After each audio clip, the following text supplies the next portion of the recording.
Well Planet Publishing presents Ramble On. Written and narrated by Tom Hafer.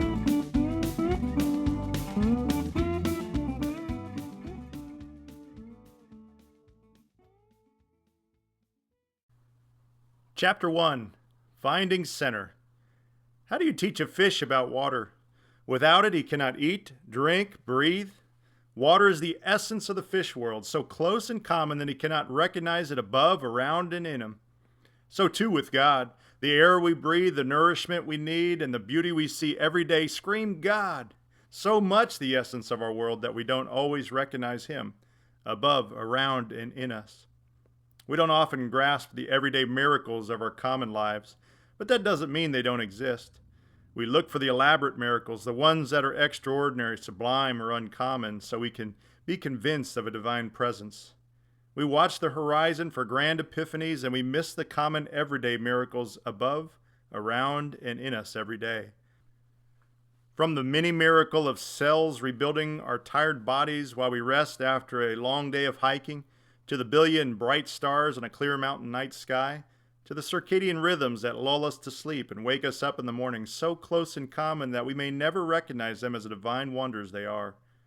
We're never more than a footstep away from the mystical world, the place where the physical and the spiritual are close at hand. The Celts used to call this the thin place, the place where the physical and the spiritual worlds are touching. When we perceive common things around us, trees, rocks, rivers, mountains, do we still appreciate them with a sense of awe and wonder? Or in our sped-up, consumer-driven society, have we forgotten about the magic of the natural world all around us? The trail leads us back to the mystical, one hiker's step at a time. When you're miles from civilization, out of water and thirsty, and you happen upon a natural spring bubbling forth life-giving water, you start to relearn the interdependence we have with the Creator. Yes, water is close and common, and we do take it for granted, but without it, we would soon die. It's a miracle that life-saving water literally springs forth from rocks to sustain us. A prolonged walk in the woods causes an unveiling of the thin place, separating the physical and the spiritual. We relearn the cohesive bond we share with the Creator and His provisions, a relationship that grows each day of hiking.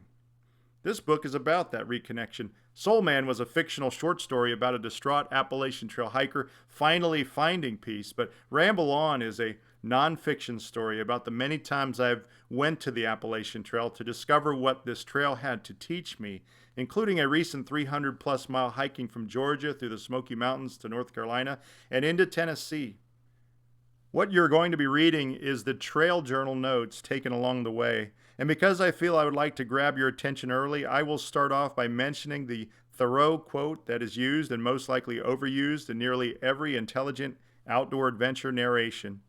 I went to the woods because I wanted to live deliberately, to front only the essential facts of life, and see if I could not learn what it had to teach me, and not, when I come to die, discover that I have never lived. What do the woods have to teach us? They teach us that intense, ongoing physical exertion through unspoiled woods in silent contemplation allows a person to progressively reduce her heavy baggage mentally and physically. A hiker travels lighter the further she ventures out. Mentally, she learns to let go of her fear and anxiety. Physically, she corrects the effects of obesity, high blood pressure, diabetes, and other chronic ailments and chemical dependencies. With this newfound self-awareness, the long-distance hiker allows herself to become more vulnerable with others who are also experiencing this evolving freedom. From this freedom, a community of kindness is formed with others on the trail, without the everyday distractions that often prevent us from healthy communal living. On the trail, kindness is shared effortlessly between us. Off the trail, we all go about absorbed in building our busy and elaborate lives. Kindness is often harder to find between us. Hikers find value in time together. They do not experience busyness as others might. Busyness is working without inspiration. It is watching the time clock and missing the value of time. Busyness sacrifices time on the altar of production, yet little value is produced from the sacrifice. No one is inspired or kinder from the experience of busyness. On the trail, there is no uninspired busyness. Every moment is listening to the still small voice of the Creator, directing, nudging, and inspiring the hiker to find value in the time she is walking, finding water and shelter, and preparing food. Equal and inspired task is to partake in the uninterrupted fellowship with other hikers who are also discovering this spiritual center that they do not find off the trail. Hikers find their physical work, traversing the hills, valleys, creeks, ordained for them by the Creator, the one who carefully laid out the playground for them to ramble on. Hikers also find their spiritual work of communion with nature and others an ordained, vital task. Unlike the worker trapped in uninspired busyness who is watching the time clock, the work of the hiker satisfies the soul, and what is produced is a kinder, gentler, healthier, lover of earth and all humanity. Show me a person who spent significant time in the wilderness as a young person, and I will show you someone who spent her adult years with a calming self-awareness and self-reliance, demonstrating a natural deep connection to the planet and the people who rely on its precious resources. After a long period of contemplation in the woods, a hiker returns to the world a minimalist, not needing to ever enter uninspired busyness again. For she can now see the full value of her time. She is no longer willing to sacrifice time on the altar of production. Nature has a power, a magic. The woods help us experience life differently. Could this magic be learned and applied to everyone's daily life? I believe so. And together we will define the principles that will keep us experiencing a long lifetime of shared kindness as effortlessly as it is experienced on and around the Appalachian Trail.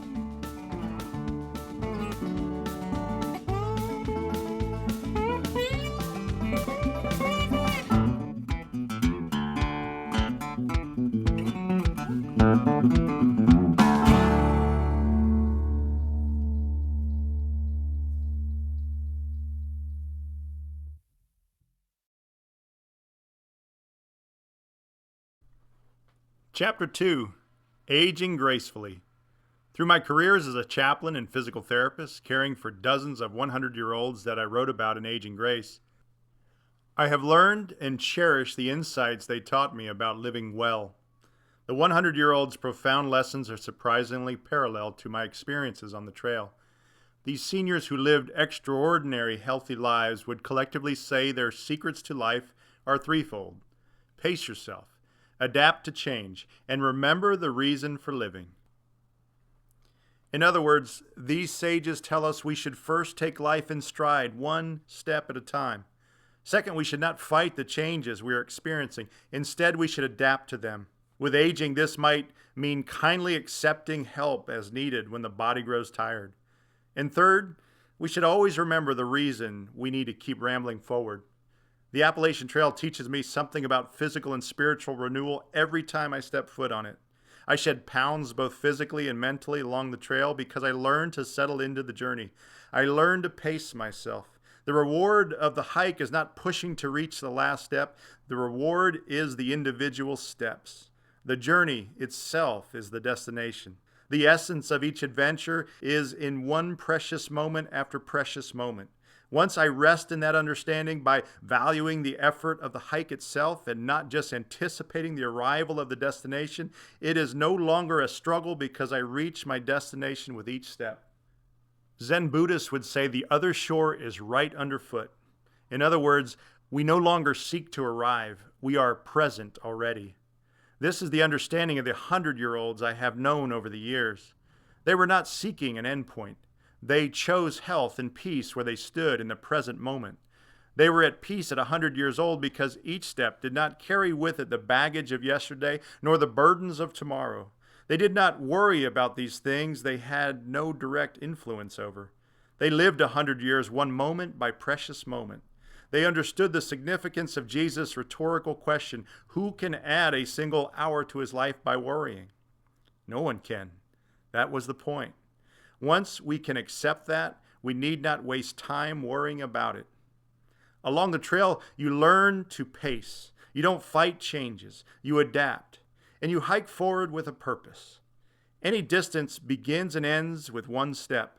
But to remain disciplined enough to reach the final destination, one needs to find that peace in the effort, somewhere along the way. Like a palm tree, the distance hiker bends, and never is he so rigid, he breaks. Life's difficult events tell us the most about ourselves if we are open to learning what they had to teach. Along each journey I have ever taken on the Appalachian Trail, whether just a day hike or a 40-day hike or anything in between, I've found that my greater journey is not measured by the physical miles I've accrued on foot. It was the miles I walked towards spiritual center, towards inner peace. For when we find ourselves at peace with our world, we see there are no need for excuses, or frustration, or doubt, or anger, or alcohol, or drugs, or pity, or comfort food, or destructive relationships, or guilt, or shame. In every case, with inner peace, we find the strength to keep rambling on.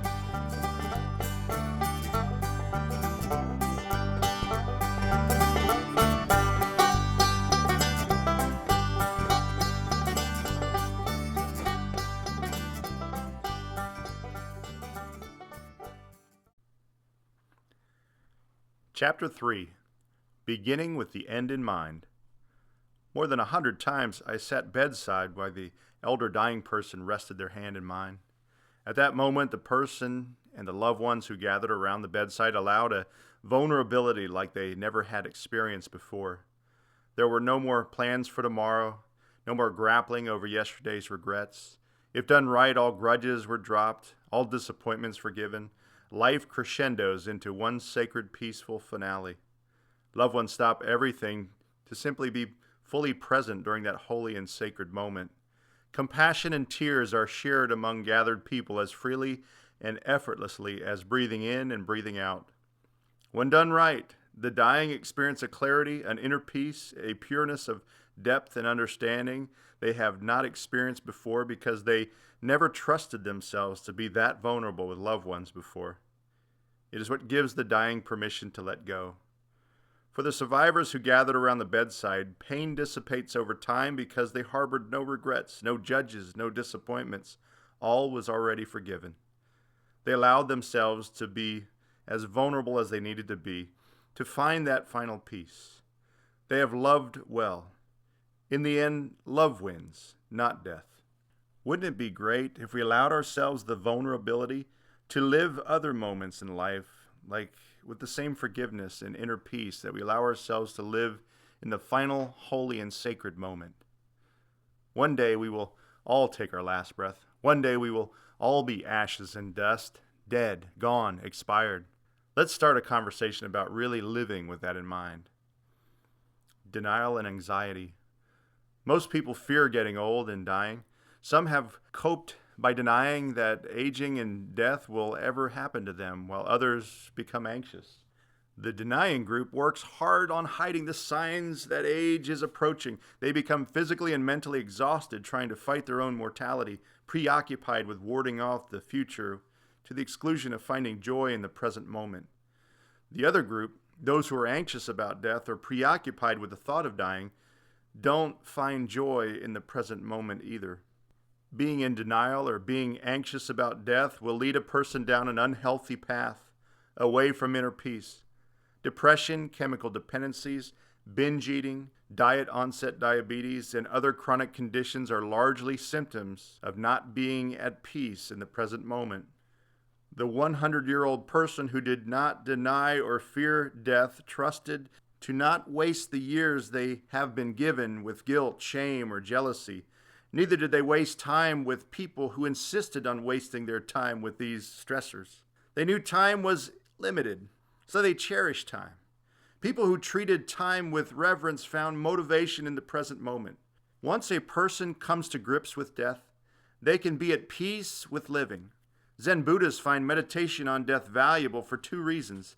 First, it helps a person recognize how precious and fragile life really is, and that it can be lived fully. Secondly, the more a person is familiar with the process of dying, the less fear and regret he will carry at the time of his death. As alluded to before, Jesus said to not worry about your life, for no one can add a single hour to his life by worrying. He counseled instead, seek first the kingdom of God, then all these things will be given. Inner peace is experienced in this new kingdom Jesus speaks of, not the baggage of worry, denial, or anxiety.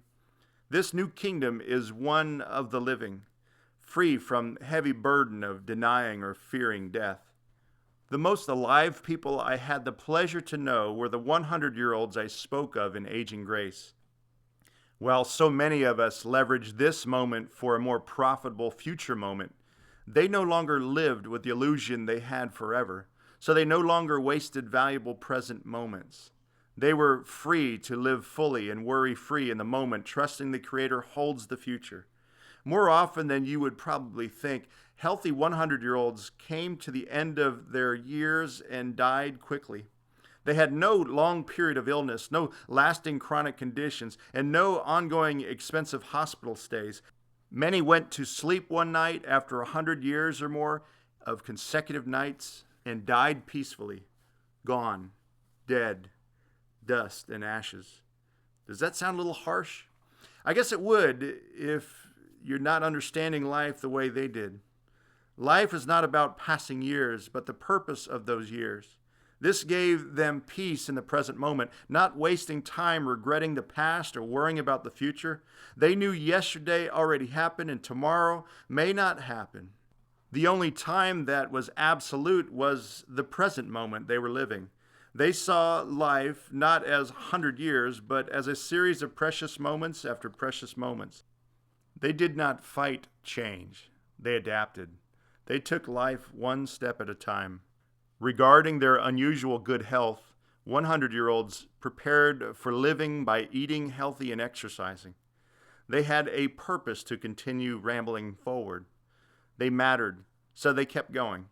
Healthy 100-year-olds practice healthy habits not out of fear that they might die if they didn't, but to extend their life's purpose for another day. Regarding eating the right foods, they have taught me this can only be done in the present moment. Today's diet will not change. It was already eaten. Tomorrow's diet, even with the best intentions, can't help you.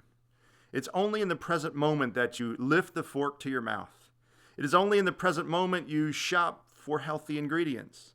The healthy 100-year-olds I knew always ate plates of healthy vegetables. They understood that healthy habits are possible only in the present moment. Most unhealthy people I know tell themselves tomorrow's plate will be loaded with healthy vegetables, while they eat the excess of saturated fats and processed foods in the present moment. This fiction we tell ourselves is the root of all failed diets. When food is eaten with a goal in mind to simply lose weight in some distant future, the diet will not last because the attention is on the distant future and not in the present moment. The reality is that a lifetime of healthy eating happens every time you pick up the fork in the present moment. When we are fully present, as 100-year-olds taught, every meal will bring nutrition, balance, and gratitude to fuel our greater life's purpose for another day. This is true for exercising as well. Speaking as a physical therapist, the benefits of exercise cannot be overstated. To be healthy for 100 years, you must keep moving with purpose.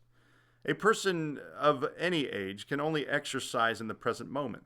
The guilt he feels for not exercising yesterday will not help him in the present moment, and his best laid plans to exercise tomorrow will not help him get off the couch in the present moment either.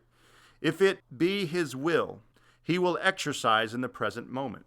While so many of us leverage this moment for a more profitable future moment, we learn from the healthy 100-year-olds that this is an illusion. The only real value is in the present moment. When we learn to live this way, we soon realize that we are created spiritual beings having a physical experience. Being awake in both the physical and the spiritual realities allows us to live a long, eventful, and purposeful existence. To ignore the physical is to end the earthly experience early. To ignore the spiritual is to be only half aware of the beauty of the human experience. The distance hiker finds value, both spiritually and physically, throughout the moments he hikes. If he did not, he would stop hiking and find something else to do.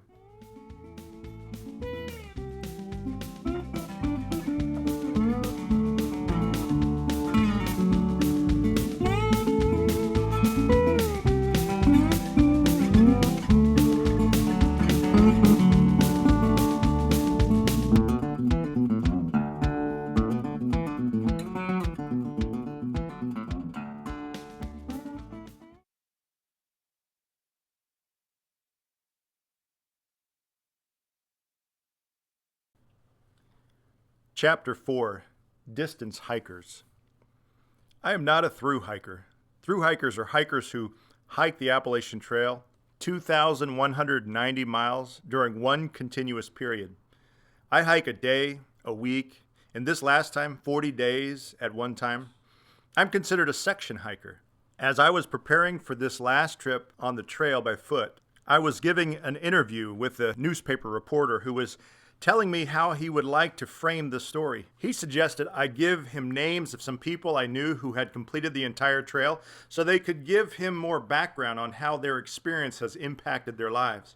I thought about it for a moment and realized I knew very few hikers of the Appalachian Trail who have completed the entire distance at one time.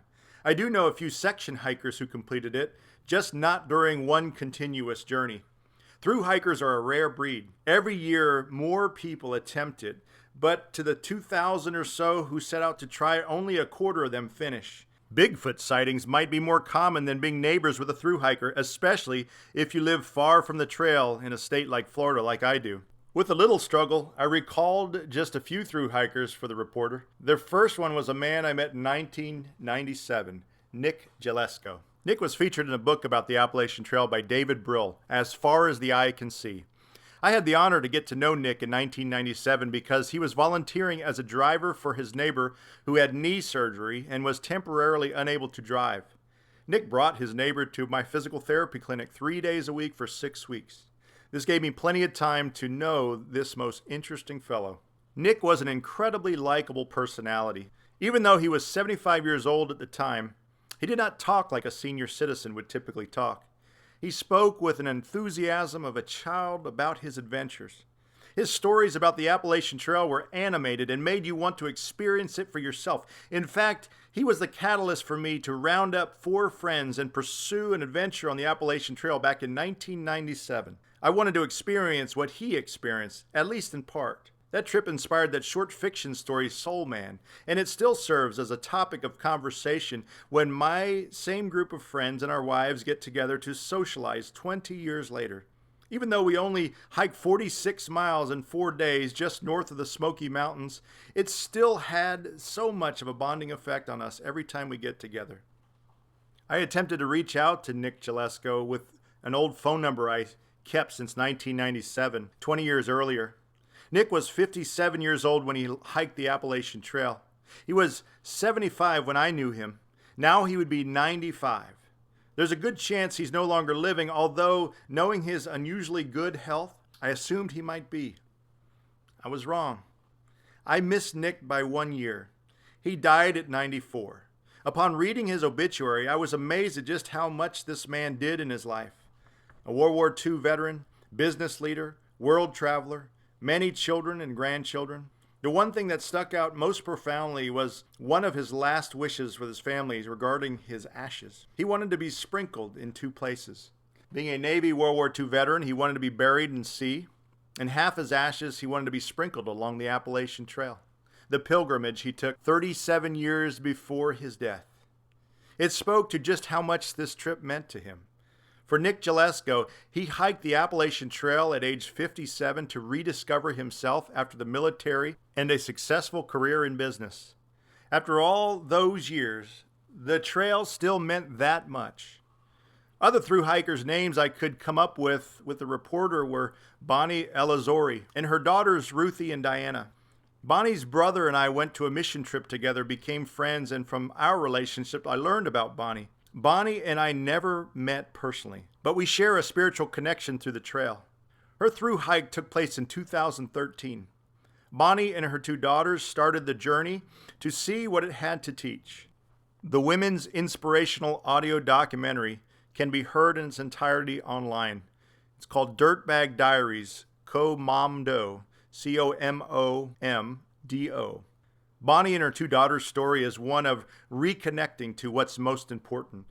The trail changed their life. Bonnie said in the audio documentary, "Nature really is for me the thing that will right me. It is so hard to articulate just how profoundly the trail changed every person in our family. But it did. It really saved us." That was it. Those are the only through hikers I knew. Other names I gave the reporter are the thru hikers whose books or essays I've read that they have written or books that were written about them. David Brill, Gary Bond, Jeff Alt, Jennifer Farr Davis, Paul Stutzman, Zach Davis, Jodine Nicolette, and Grandma Gateway. Everything I read gave me a perspective on what the purposes of the hikers were on their hikes. Many wanted to reconnect, while others needed to slow down their out-of-control lives. Some of them needed to clear their heads after a tragedy. Almost all of them stepped foot on the trail to answer a single question: do I have what it takes? During my last journey of 300 miles, I have met dozens of wannabe thru hikers and spent time in fellowship with each of them. I will share their stories on the pages ahead. I can tell you that so often their questions they needed answered on the trail were like the books that I've read. So many wanted to reconnect with nature, while others needed to slow down their lives. Some of them needed to clear their heads after graduating college or after a tragedy. Almost all of them asked themselves, do I have what it takes? The newspaper reporter posed the question for me: what is your purpose for hiking the trail? At the time, I admit I did not have the faintest idea how to answer it. I could talk about so many reasons why I feel I wanted to go again, but I could not put a finger on a one-liner for a concise newspaper article that readers could grasp. The best I could tell him was that I always felt drawn to the trail. As John Muir put it in 1873 in a letter to his sister, "The mountains are calling, and I must go."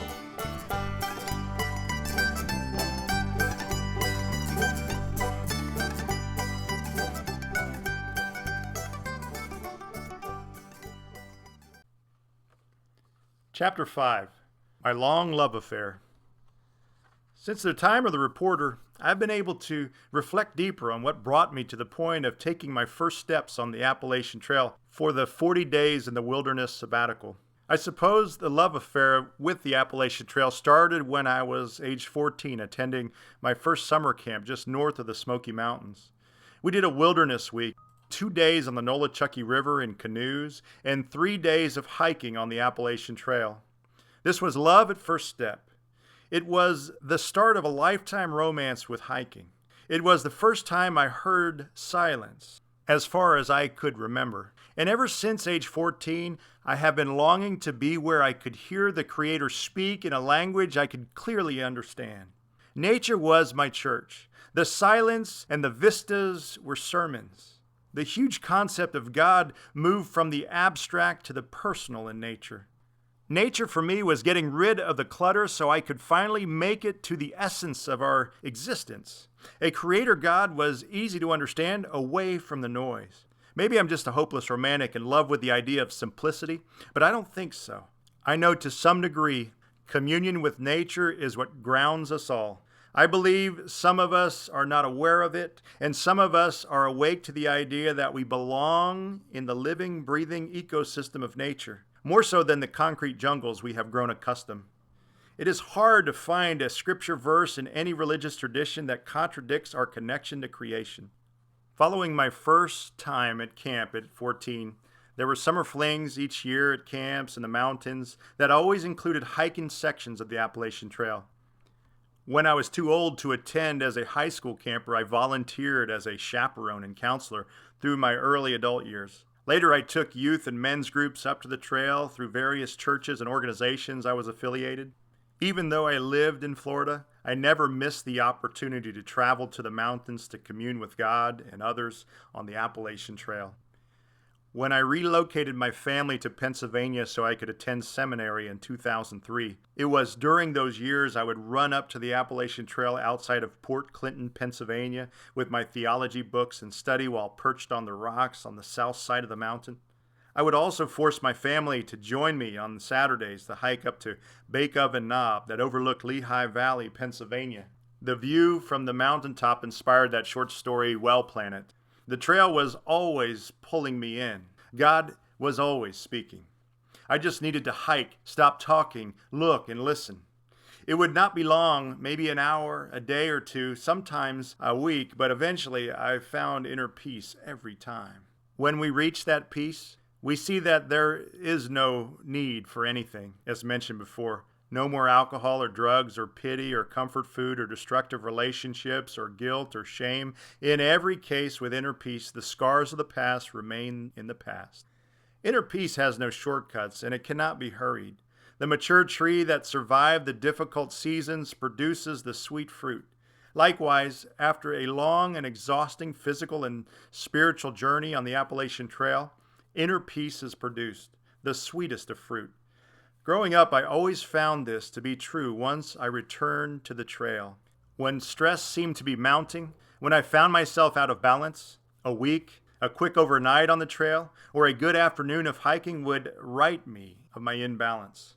It is like the short story riddle I shared in Soul Man. The anxious attendee of the spiritual retreat asked the minister, "Why can't I find God?" The minister replied, "Because you are trying too hard."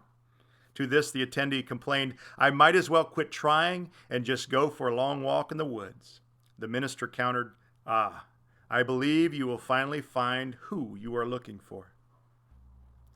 Today I could call upon hundreds of adults who traveled with me in their youth to the mountains. I know if I asked them the impact a week in the wilderness hiking on the Appalachian Trail and canoeing or rafting the Nolichucky River, what it meant to them, every one of them would tell you it was as impactful as any other single event in their life for giving them a sense of communion with God and community with each other. It is just that powerful.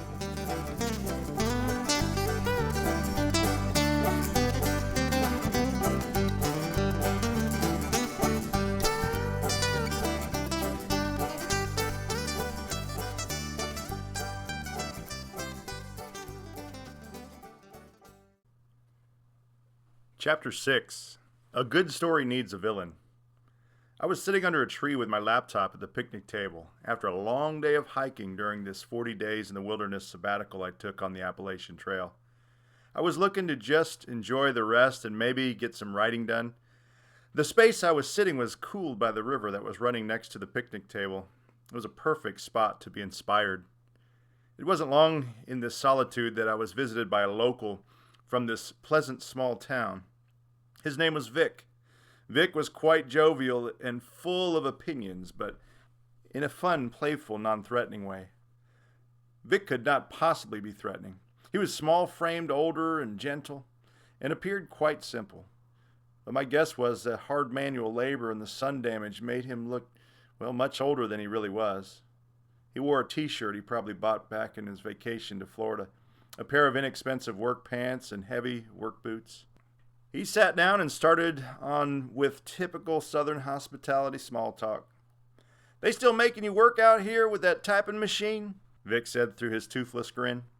"Yes, sir," I answered, trying to be as cordial as I could without losing my flow of thought with my typing. "What you writing, fella?" Vic asked me. "A book about the Appalachian Trail." I pointed to the opening in the woods where the trail spills right out into this gorgeous picnic area by the river where Vic and I were sitting. "Well, is it a romance or a thriller?" I thought about it as a slightly odd question. "Well, I guess you would call it a romance, maybe. Kind of a romance with the trail, I guess," I answered, but only half convinced of what I said. "Who's the villain in the story?" Again, an odd question, so I asked, "Villain? What do you mean?" Vic replied with great authority, "Hell, you ain't got no story unless you put a villain in it." I sat back a bit. "Who's your villain? You got to have a villain who tries to make things bad for the good guys." He continued, "Who is your villain? No damn story without him." I did not have a reply. In a way, he was right. I just could not figure out if this guy was a simpleton, crazy, or a genius. "You see, your villain is the gloom that holds the story together so people can overcome it." Vic's guru-like clarity made me think he had something, and his simple appearance and missing teeth did not tell Vic's whole story. He might really be a genius. "I haven't really thought much about that, Vic, but you might be right," I answered. "Well, hell yes, I'm right," Vic went on to preach. "Some people tell me they don't believe in God, Jesus, or the devil. Well, I'll be goddamn if that person isn't your villain." I laughed a little, not fully following. "Why do you say that, Vic?" "Because a person like that is a person without a pilot in him. He just does whatever the hell he wants to do. That sure can be dangerous, That's your villain. Someone who thinks there's nothing wrong with what he does. Anything goes. Interesting perspective, I thought quietly. A person without a pilot in him. Vic was a deeper thinker than his appearance let on. I was reminded not to judge a book by its cover. We ended up talking on the shady late afternoon for a long time. I knew I wasn't going to get any more typing done, but I didn't care. Vic meant well, and we had fun, and besides, he was a genius. He added to my story. After about a half hour, his wife called from the distance, "Come on now, I'm ready." "God damn, she found me." He laughed with a toothless grin. I laughed harder. That was funny. I did not see his comment coming. I waved to his wife, "Hello." She waved back, "Hi." She was standing with the shopping bag at her side with a puzzled but pleasant look. Vic got up and told me, "Now don't forget your villain, the villain in our story." "I won't, Vic. Good to meet you. When we get a bestseller, remember me," laughing loudly with a grin with no teeth. "I certainly will, Vic, and thank you." Vic was right. There must be a villain in the story. See, healthy outdoor living along the magic of the Appalachian Trail must have a nemesis. As Vic would put it, you need the gloom that holds your story together so people can overcome it. So if living peaceful and healthy in the kindness of a community in the great outdoors is what we're aiming for, then our villains would be anything that keeps from living that way. Our villains would keep us inside, anxious, unhealthy, away from the great outdoors, and isolated from each other.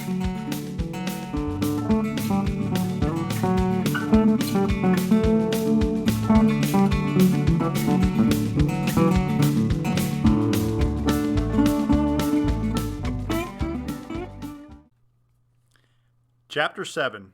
Villains of Inner Peace. Before the internet, before hundreds of television channels, when video games was Pong and nothing else, it was much easier to encourage kids to detach from the noise, go outside with friends, and commune with God in his natural playground he created for us to enjoy. Televisions, computers, and video games have drowned out the adventure. Young people do not experience the quiet of nature like they used to. It is harder to hear silence today. In the short story Well Planet, the protagonist in the story, Hope, was at one point contemplating what was happening to her while experiencing the silence of the monastery she was visiting for the first time. I continued to be surprised at just how comfortable I was in the monastery's silence. It made me wonder if I had ever heard silence before. I thought about the monks who lived in solitude on the grounds. They chose not to have television on, not to have music blaring or anything filling the silence of their days other than the breeze of the trees, the birds singing, the free-range chickens clucking, and the occasional moo of the cattle or baa of a sheep in the distance. It was nice. It was better than nice. It was somehow necessary, maybe? See, silence is necessary.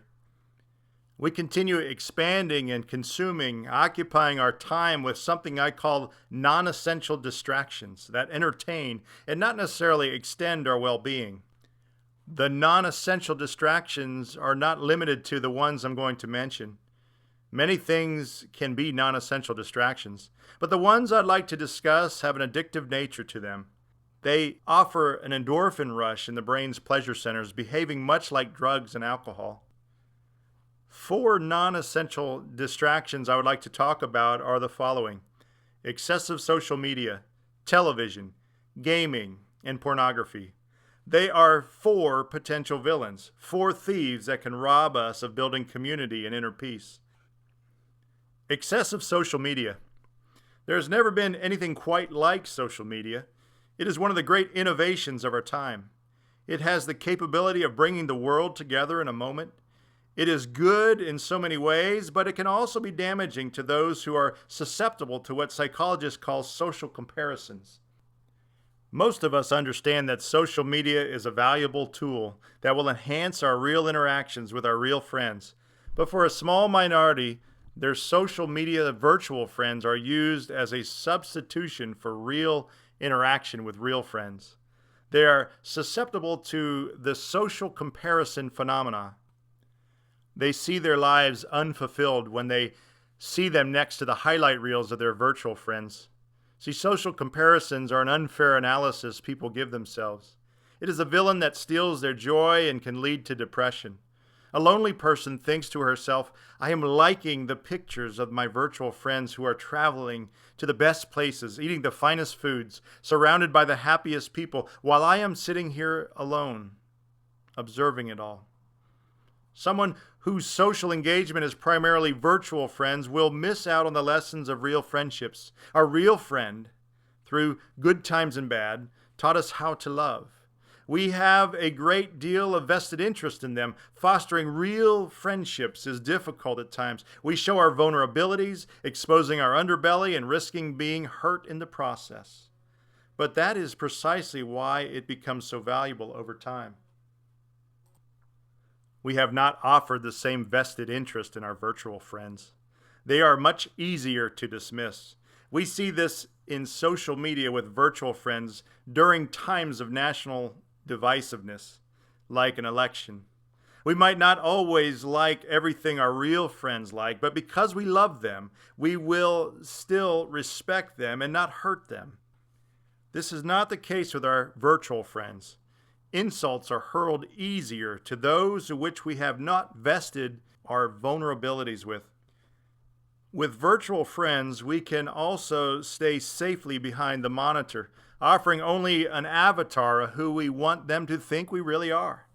Even though social media offers so much to keep us connected, what is learned is the following.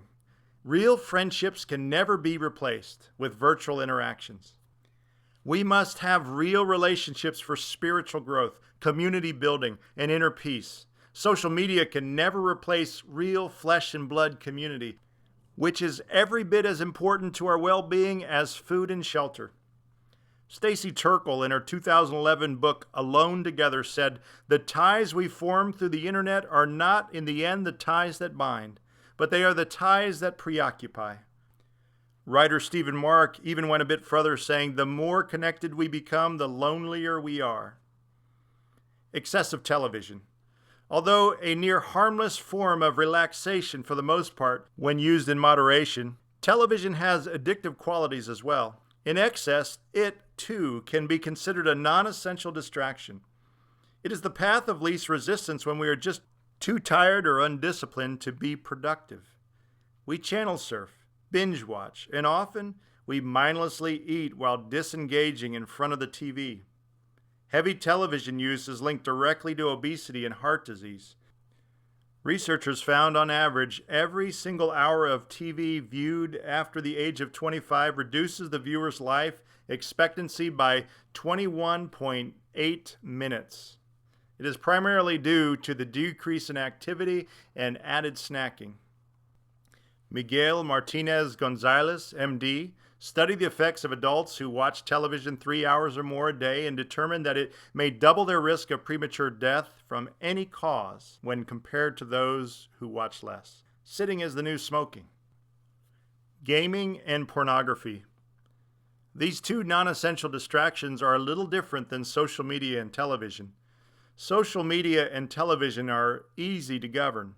We can limit our time on Facebook or Netflix, but it might not be quite as easy for the world's boys and young men to control when it comes to the addictive nature of video games and pornography because of how they impact the pleasure centers in the impressionable mind. From the mouths of many brave souls who started to offer a healthy conversation around the subject that is too embarrassing for most to talk about, we are starting to understand why so many of our adolescent boys, teens, and young men are having a hard time becoming productive adults because of the excessive number of hours they have spent on video games, and to a lesser degree, pornography. Richard Love, the author of Last Child in the Woods, came to disturbing conclusions in his work on adolescence. He discovered that the switch from outdoor, natural play to indoor video games are linked directly to the trends of childhood obesity, attention deficit disorder, and depression.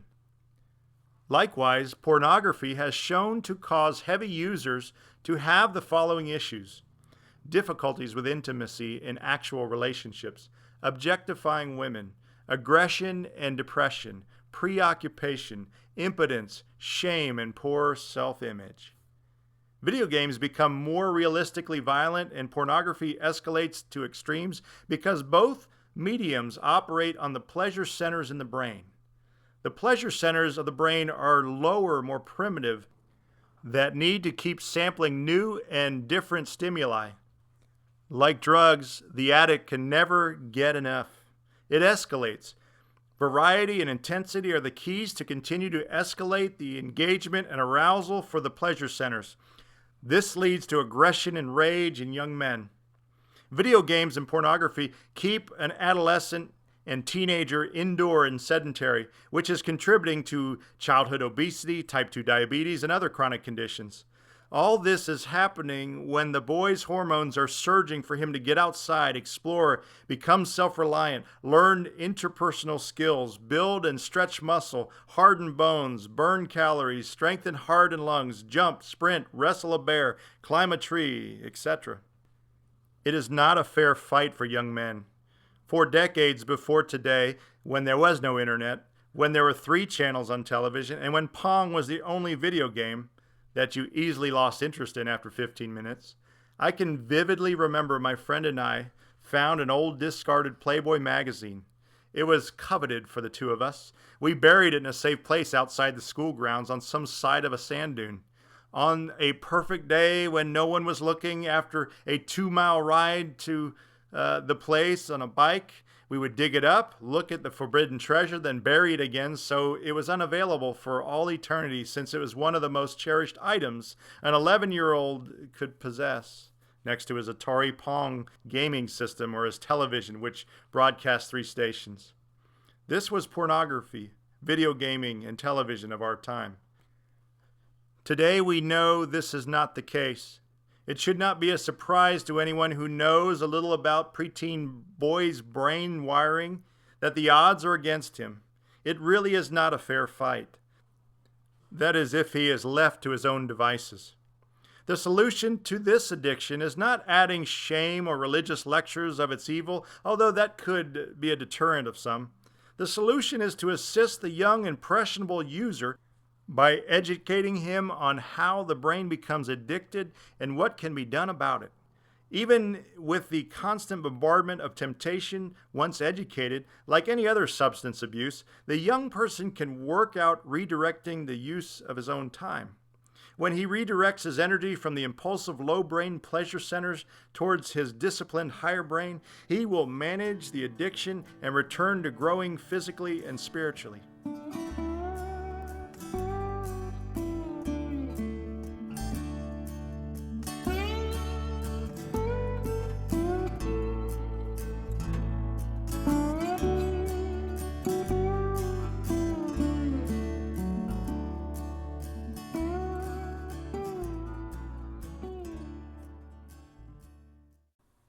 Chapter 8. Grace and peace be with you. It's simple. Replace the addiction with what the higher mind, body, and spirit are ultimately craving: unconditional love. The essence of knowing unconditional love in one's life is the change agent to make all things new again. Religion calls it grace. God's grace is our unconditional love and acceptance by the one who had created us in the first place.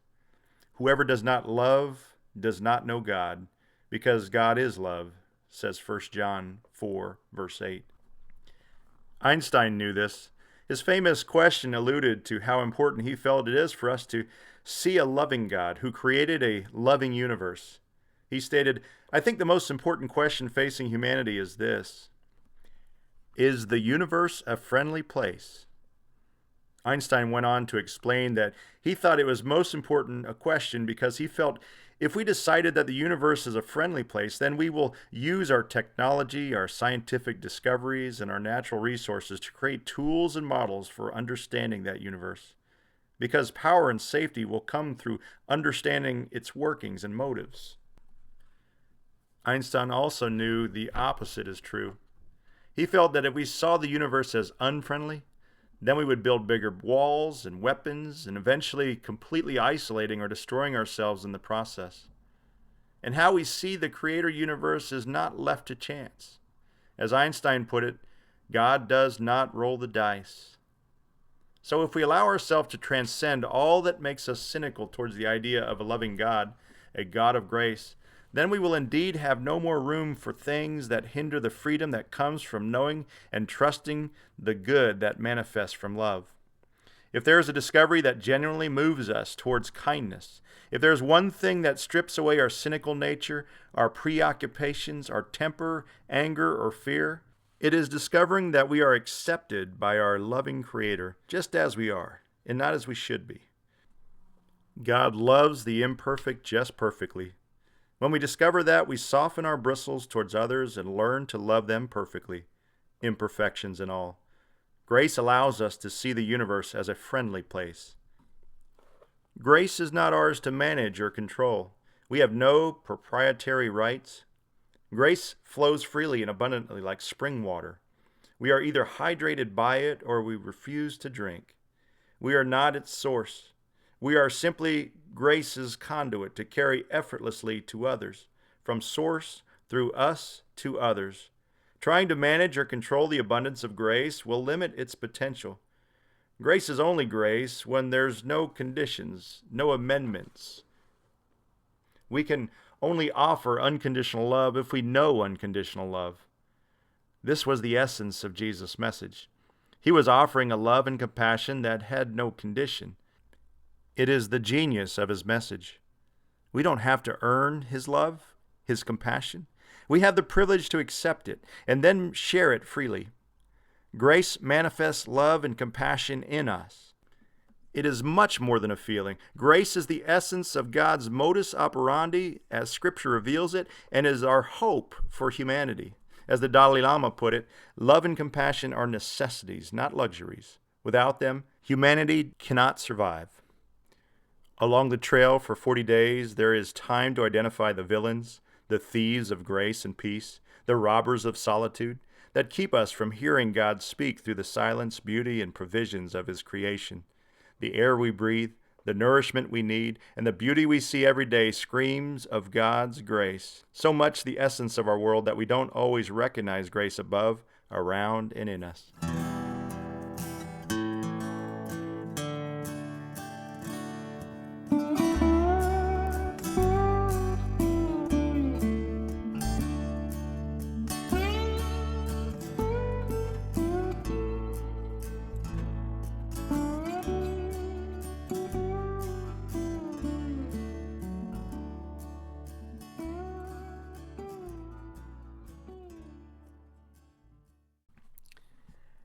Chapter 9.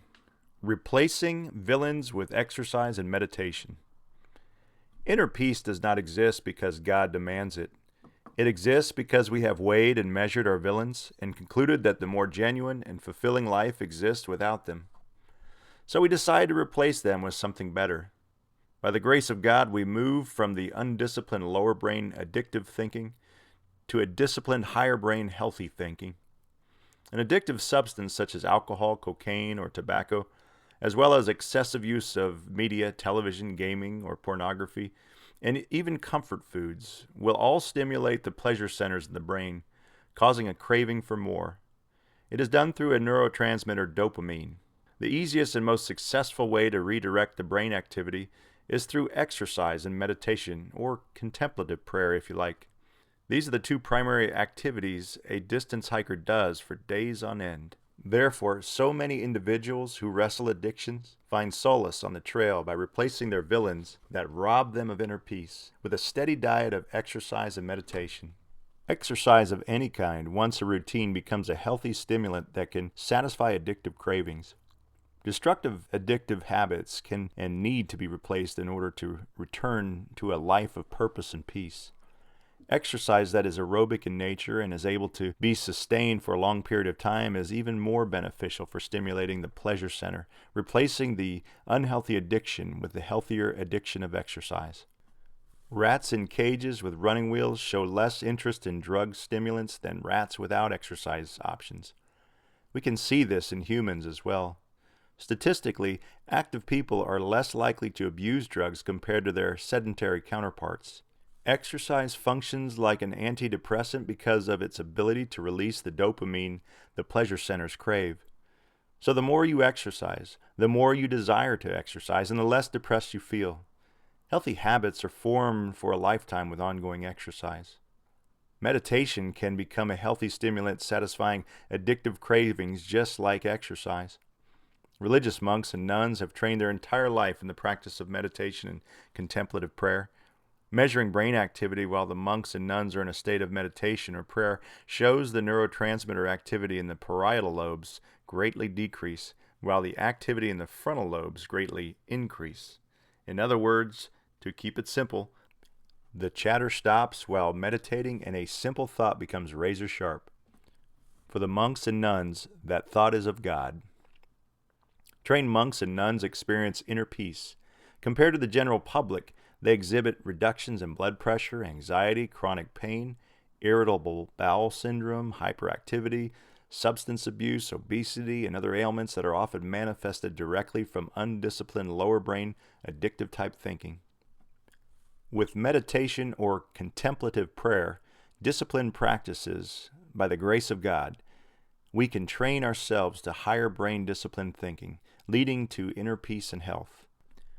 The significance of training your brain to be at peace is more than the physical benefits and is even more than simply the spiritual benefits for yourself and for your own peace of mind.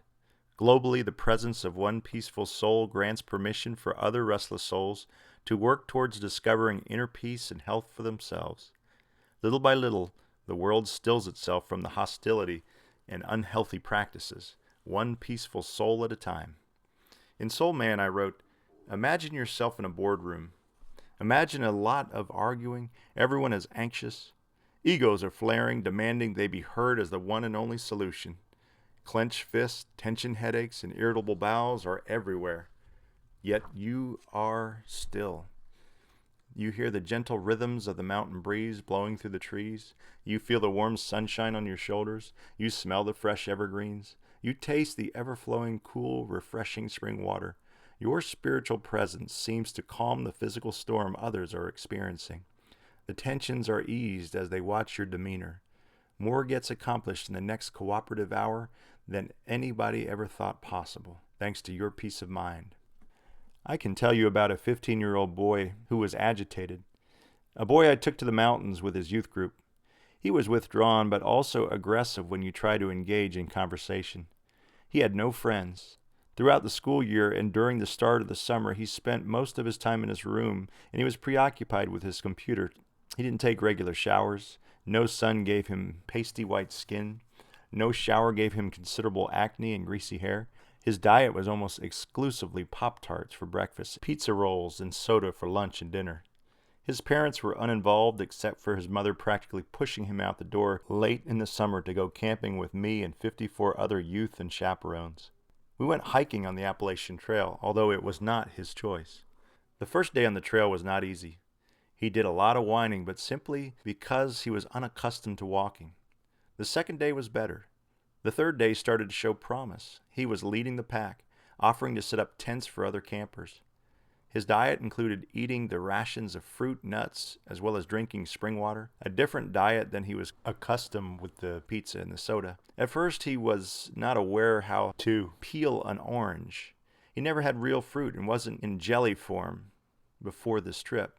By the end of the 8 days, he was a new young man. He greatly improved his social skills. He made eye contact. He made friends. The mandatory river rinses, the sunshine, the change to a healthy diet, and the fresh air all cleared his oily skin and hair. His acne was nearly gone. He was happy, peaceful, no sign of agitation. Maybe for the first time, he had a sense of accomplishment and acceptance. He was changed from unplugging and going outside with real people in real situations.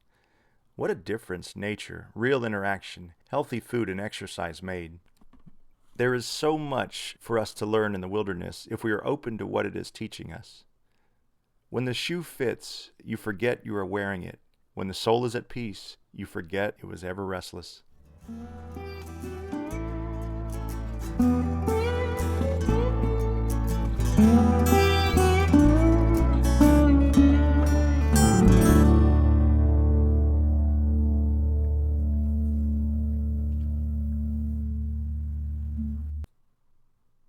Chapter 10.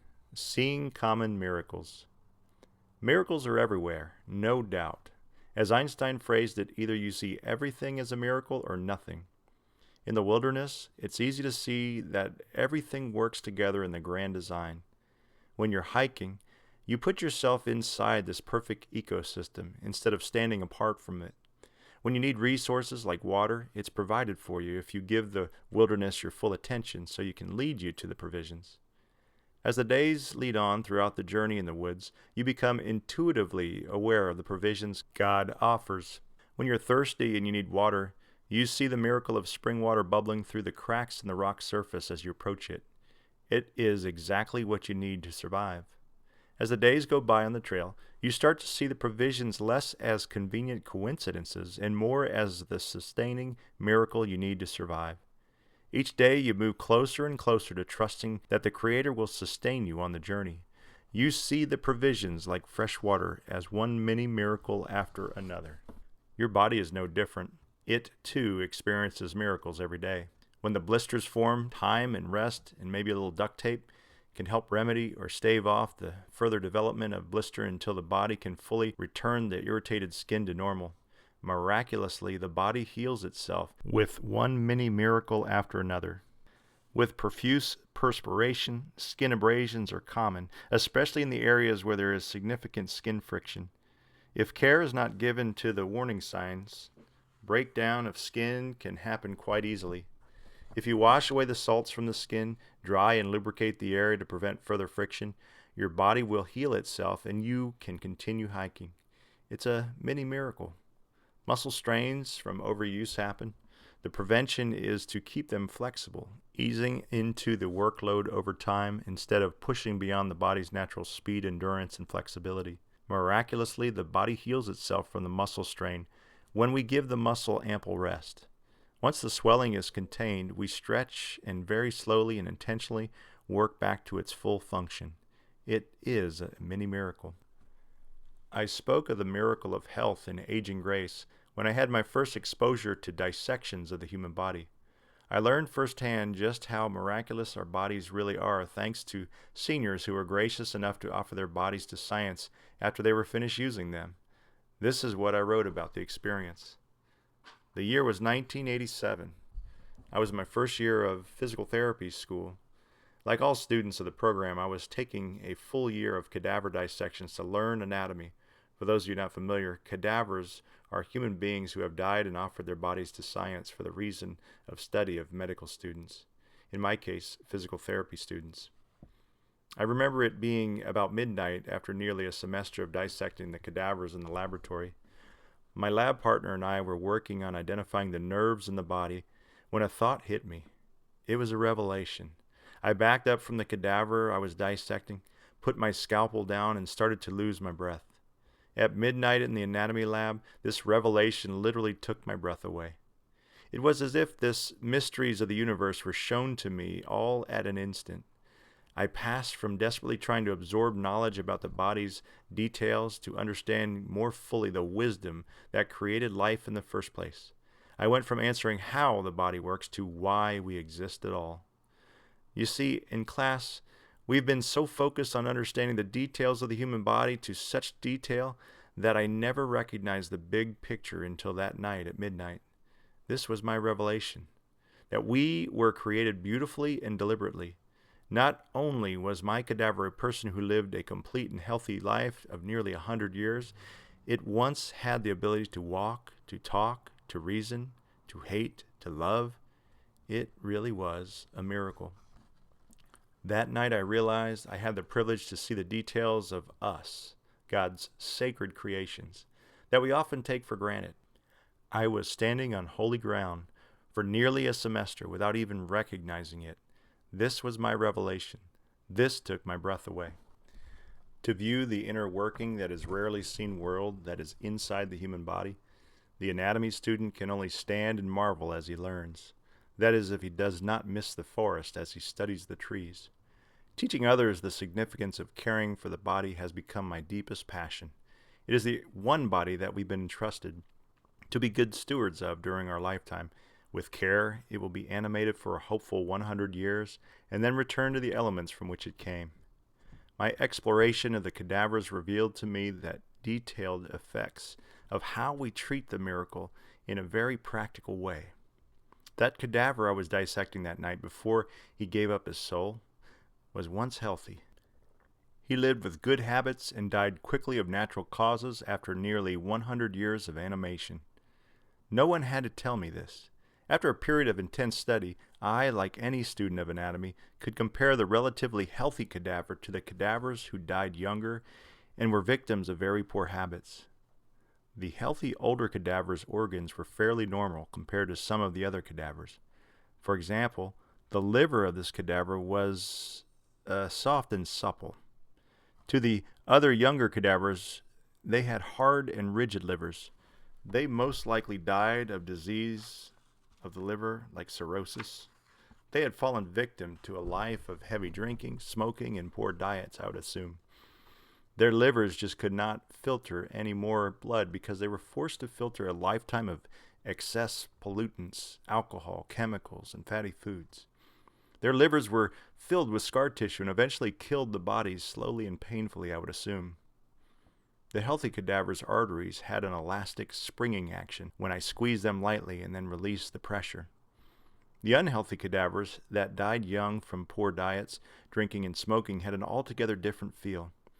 When I squeezed the arteries of those cadavers, they had a cracking sound. Their arteries were caked with hard plaque. They had arterial sclerosis. Their arteries did not spring back to original form once my light pressure of my fingers was released. They showed little elasticity. The lungs of the older cadavers that died of natural causes were light and airy, like a pillow with a blue-gray tint. Another cadaver had smoker's lungs. His lungs were stiff and denser, less airy, and blackish in color. I could imagine breathing was very difficult in his last living years. The hearts, my God, the hearts. The healthier, older cadavers' hearts were mostly red in appearance. The others were marbled with fat on the surface, mostly yellow, some red. The layer of fat under the skin of the older, healthier cadaver was thinner than that of the younger, less healthy cadavers. The less healthy cadavers had a thick abdominal wall of subcutaneous fat. The experience left me with the impression that in life these folks who smoked, ate poorly, drank excessive alcohol, and probably did not exercise must have suffered tremendously in the final years of their shortened life.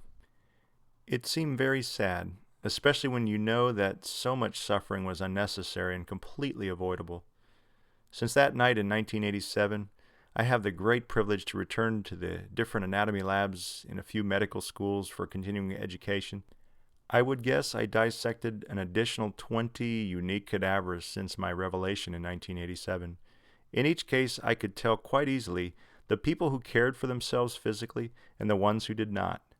Like any doctor or physical therapist, I could tell you who lived well and died older, from those who died early from self-induced complications of poor diet, bad habits, and lack of movement. Aging gracefully is not one big decision. It is the accumulation of a lifetime of millions of little decisions that center on caring for yourself and others. Like the cadavers that showed exceptional preservation into their near 100 years, the distance hiker experiences those positive physical changes as well. The workout of hiking strengthens the heart and lungs, the circulatory system, while reducing body fat, helps control the development of type 2 diabetes and high blood pressure. Walking up the mountains while carrying 35 pounds forces the leg muscles to strengthen while helping to add density to the bones that are often susceptible to osteoporosis. Overall, exercise literally pressure washes your body clean from the inside out. Sweat and rapid increase in blood flow carry away stagnant impurities and toxins, initiating an orchestra of physical healing. Even if you aren't aware of this, you feel it. The endorphin release and the warmth of the muscle and joints during exercise leave you feeling better, more relaxed overall, long after the exercise is over. Hiking is exercise. Hiking is physical medicine. Exercise creates a plethora of common miracles around the body. The more we hunger for exercise, the more we will exercise and the healthier we become.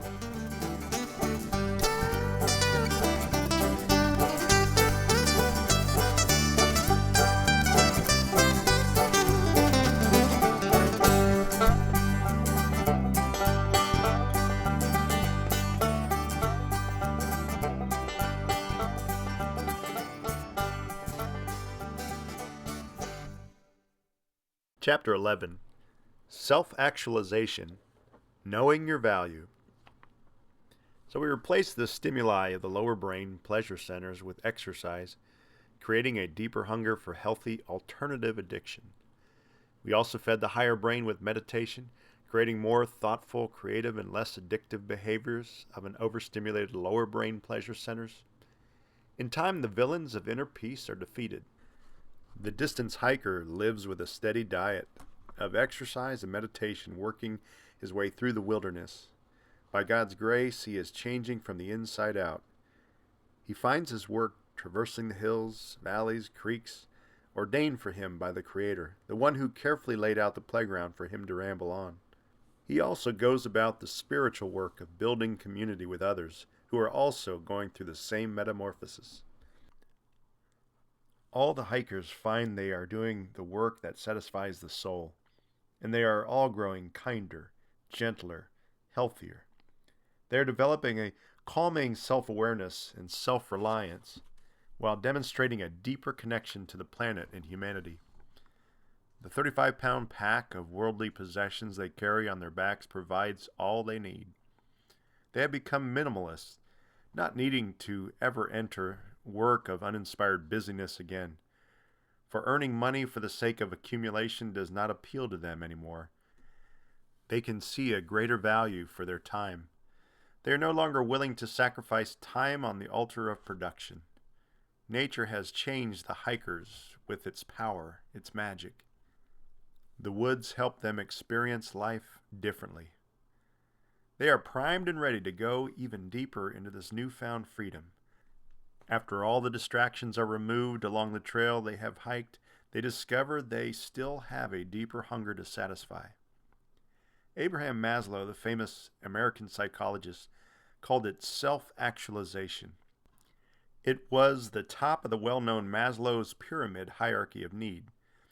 It was the theory he published in 1943, which claims that once our basic needs are met, we aspire to do more.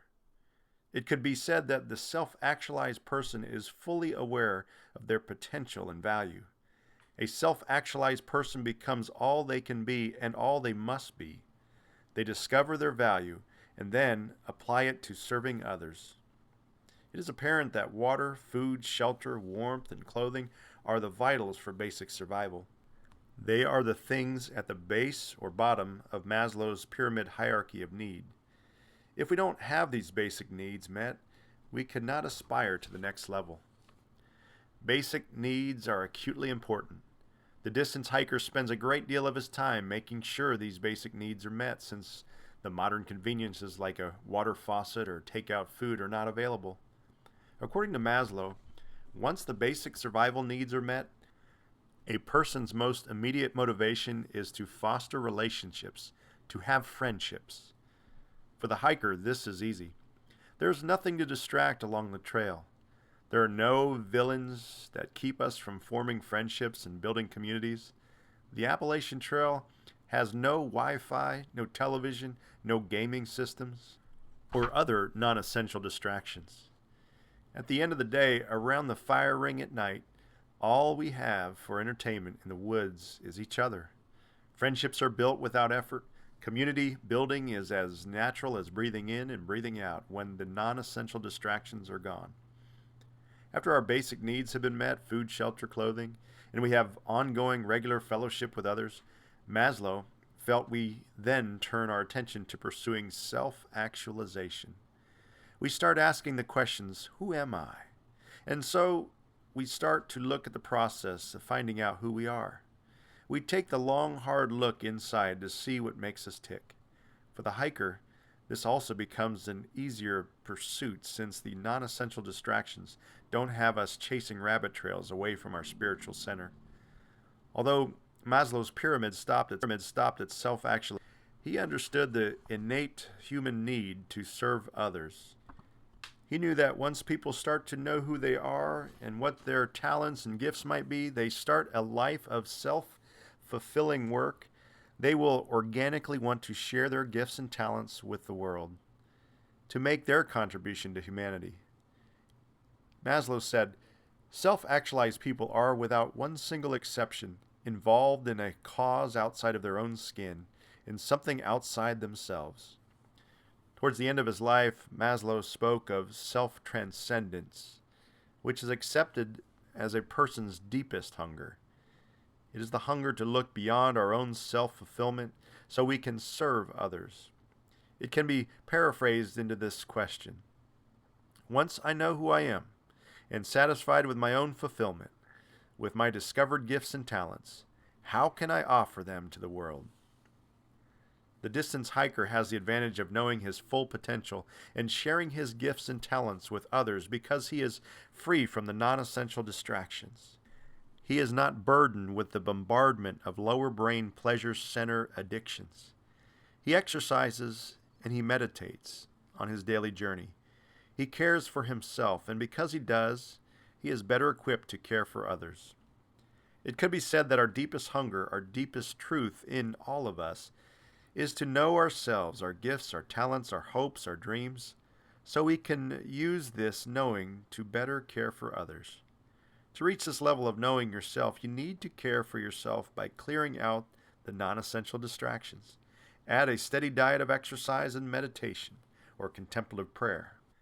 In other words, you need to care for yourself so you can better care for others. Caring for ourselves to better care for others will prepare us for the path that leads towards satisfying our deepest hunger. True kindness is what flows from us when our deepest hunger is being satisfied. As the Dalai Lama put it, my religion is very simple. My religion is kindness. When Jesus says to us that we will receive all things if we first seek the kingdom of God, this is what he's referring to. Jesus understood that nothing in life will satisfy, not money, not power, not possession. Only when we desire to share what we are freely will we experience satisfaction and inner peace. Living your full potential is not a gift to you. It is a gift to the world and to the Creator who, by His grace, sets your human potential in motion.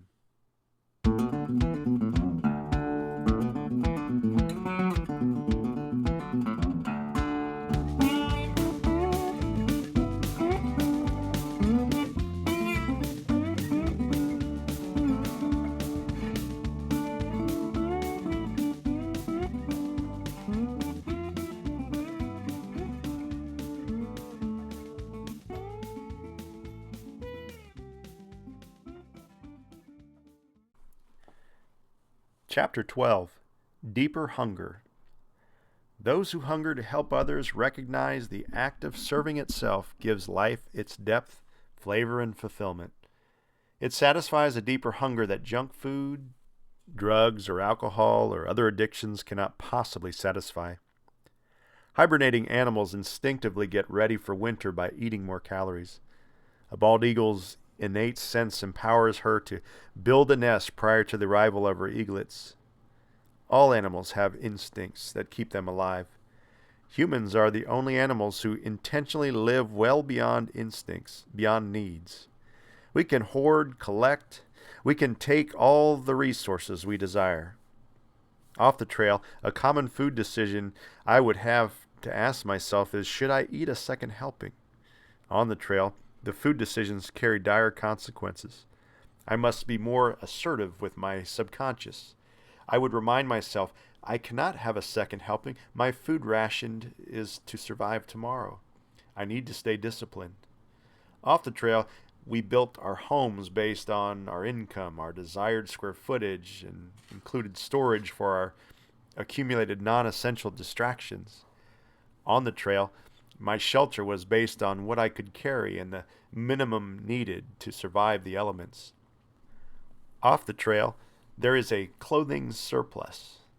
On the trail, minimum clothing is selected solely to adapt to extreme cold, extreme heat, exposure to the sun, protection from poison ivy, mosquitoes, and ticks.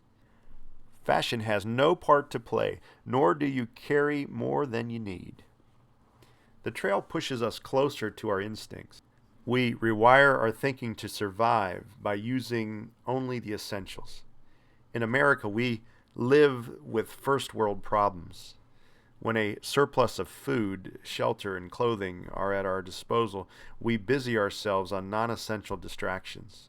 This often clouds our thinking of what really is important. What is important when all our needs are met? What are we supposed to do with our time and energy when we possess all the essentials? If we remember the words of Maslow from the last chapter, self-actualized people are, without one single exception, involved in a cause outside of their own skin, in something outside themselves. The 100-year-olds I have known, who were certainly self-actualized people, would warn against feeling your mission is complete when you are comfortable. They would say you might lose your purpose if you decide your life's meaning is tied to your own comfort and not tied to the needs of others. It is easy to lose sight of the value you have in potentially eliminating the suffering of others when the preoccupation is on your own hoarding, collecting, or taking all you desire. Once we have the essentials, we focus our attention on the essential needs of others. One of the deep shames about only knowing first world problems is how easy it is to be blind to the suffering of others. Our surplus of non-essential distractions leaves us thinking that all the world lives in large homes, overeats, and requires more storage space. This, of course, is only true in America and other developed countries, but not true for most of the world. The summer before I headed to the wilderness for 40 days on the Appalachian Trail this last time, I traveled more than I've ever done, inside and outside our great nation. First, I went to Baton Rouge, Louisiana. It was there I was given the opportunity to speak to employees of the company who suffered tremendously from the flooding in the area. The company's human resources director shared with me that every employee had one or two family members who had lost everything. When I got there, I witnessed the community coming together, carrying water-soaked furniture to the curb. I saw neighbors housing the displaced. Why did they volunteer to help? Because there was a need and the deepest desire for anyone who is fully aware of their potential value, someone who is self-actualized, is always fully aware that their deepest desire is to use their potential to serve others. They realize there is no point to having potential if it serves nobody. A few weeks later, I was speaking in Asheville, North Carolina at a large church retreat center. The group of participants came to hear me lecture about the physical benefits of exercise and spiritual care. The retreat was for people who were newly retired. It was a soul-searching time for freshly retired to pilgrimage to the mountains of Asheville, to hike the woods, to hear God's call for their second half of their lives.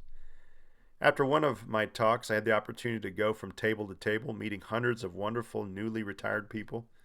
At one table, I spoke with a married couple. The man felt his usefulness or purpose was gone.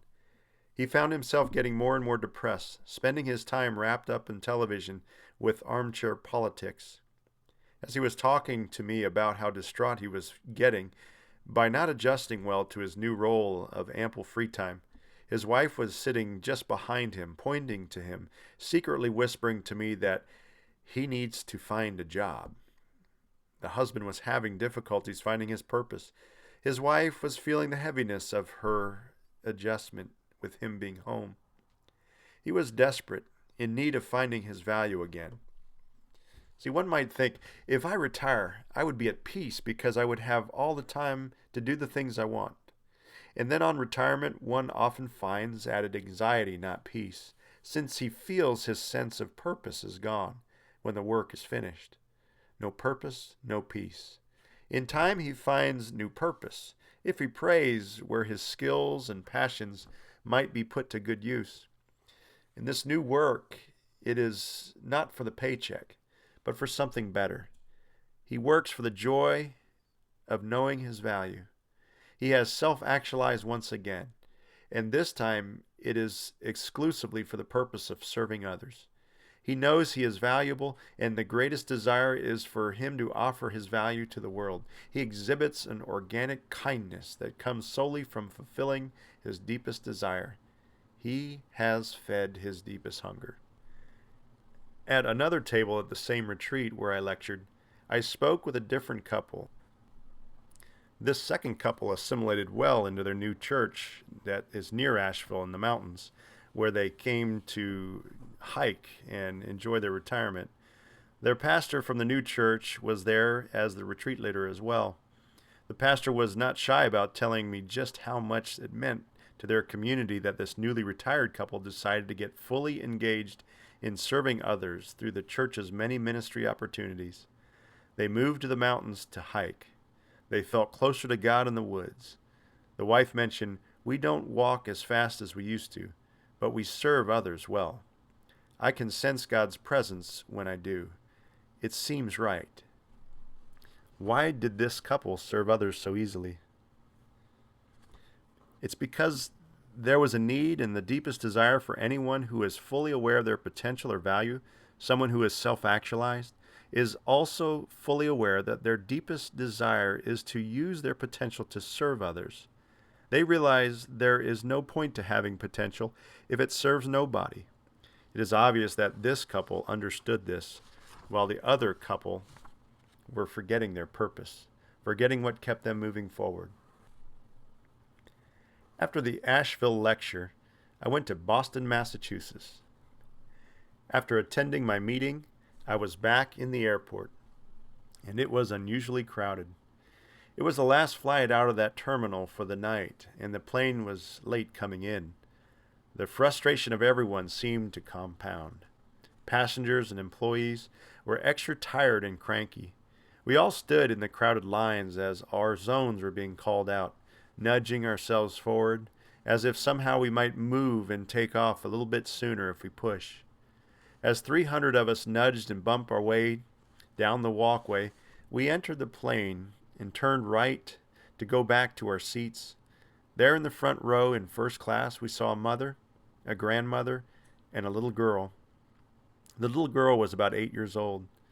She was pale, very thin hair and body. She wore a surgical mask and an oxygen tube. She was flying to Florida, compliments of the Make-A-Wish Foundation. She was off to do something fun for her last wish. As each passenger saw her, their pushing stopped. There seemed to be no more frustration. The energy in each of us changed. We went from self-absorbed to selfless in an instant. We, the passengers, experienced the better parts of ourselves wake up when we saw the little girl. Our thoughts went from, "When do we leave?" to, "What can I do to make this little suffering girl's life a little better?" Why did we all feel this way? Again, because our deepest desire was to use our potential to serve others. We realized there is no point to having potential if it serves nobody. And who better to serve than a child? So whether consciously or unconsciously, we want to fulfill our heart's deepest desire. We wanted to serve. From this spiritual center, kindness flowed forth, like spring water along a trail. It was only a few weeks after Boston when my wife and I headed to Okinawa, Japan, to visit our son, a U.S. Marine, who was stationed over there. I studied the island of Okinawa for many years prior to the trip. Now I had the opportunity to visit this unique people for the first time. I wrote extensively about Okinawa in Faith and Fitness many years prior. Some of the facts I mentioned about the people are the following. Okinawa has 1/5 the heart disease we have in America. There are 5 times the 100-year-olds per capita than America. Okinawa is considered the healthiest place on the planet.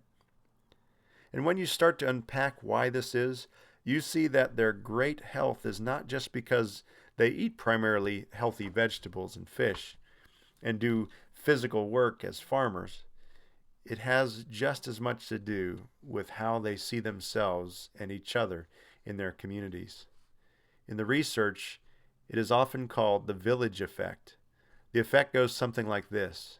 If you see yourself inside a loving, committed community, you can live an additional 14 to 15 additional disability-free years, on average, when compared to folks who are living isolated from society. This was easy to see in Okinawa. In Okinawa, Japan, the aging community is revered. An example is when a driver turns 85 years old, they get a bumper sticker in the shape of an almond or teardrop put in the back of their car. The symbol tells all the other drivers that they are to be aware of this driver because he or she is 85 years or older, and they should be given extra care as they drive near them. The seniors in the car cannot be held liable in an accident. It is expected that all other drivers should give them as much room as they need out of respect. How different is that for us? Our roads have no patience for drivers who might drive a little slower or whose reaction time might be less than it once was because we are terribly interested in maintaining the pace of our manic lives. The villagers of Okinawa live longer and healthier because they eat right, they are physical, and they show kindness to their community. I would deduct that they are self-actualized people. They know their value. They fulfill their deepest desire in their service to others. From this spiritual center, kindness flows forth. You can sense it when you visit.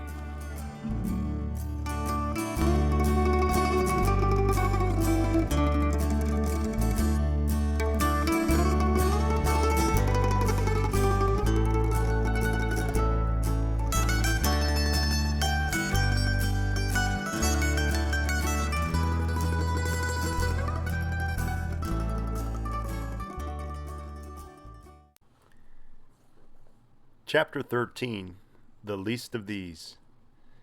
The summer before this last journey on the Appalachian Trail, I had traveled a great many miles by plane to Louisiana, to Asheville, to Boston, and Japan. But there was one more trip I'd like to discuss, and it took place before all the other trips. It was a trip I'd like to talk about in detail. It was a mission trip to the country of Haiti. My daughter's brother and I traveled to a school and orphanage my father and late mother supported for many years. It was there I remember seeing something I have not seen before. It might have been, for me, the single most profound example of a self-actualized individual who demonstrated kindness in the most selfless manner I have ever witnessed. On our first day at the orphanage, before we fed the handicapped orphans their lunch one afternoon, we assisted the nursing staff with the children's bathing and dressing. During mealtime, I stood behind a protective fence sectioned off from the rest of the dining area. The fenced-off area was constructed to protect one young male child. This child had everything against him: physically and mentally handicapped, wheelchair-bound, born the poorest of the poor in the most impoverished country in the Western Hemisphere. He was abandoned and left for dead. In addition to all that, he also had a rare neurological condition, rumination syndrome. He could not digest his food properly. To receive any nutrition, he had to eat his food, regurgitate it, and eat the regurgitated meal a second time. As hard as it is to hear, it is nearly impossible to watch him eat if you are unaccustomed to it. This boy was taken out of his wheelchair every meal and set on the floor. As soon as he was given a meal, he would eat.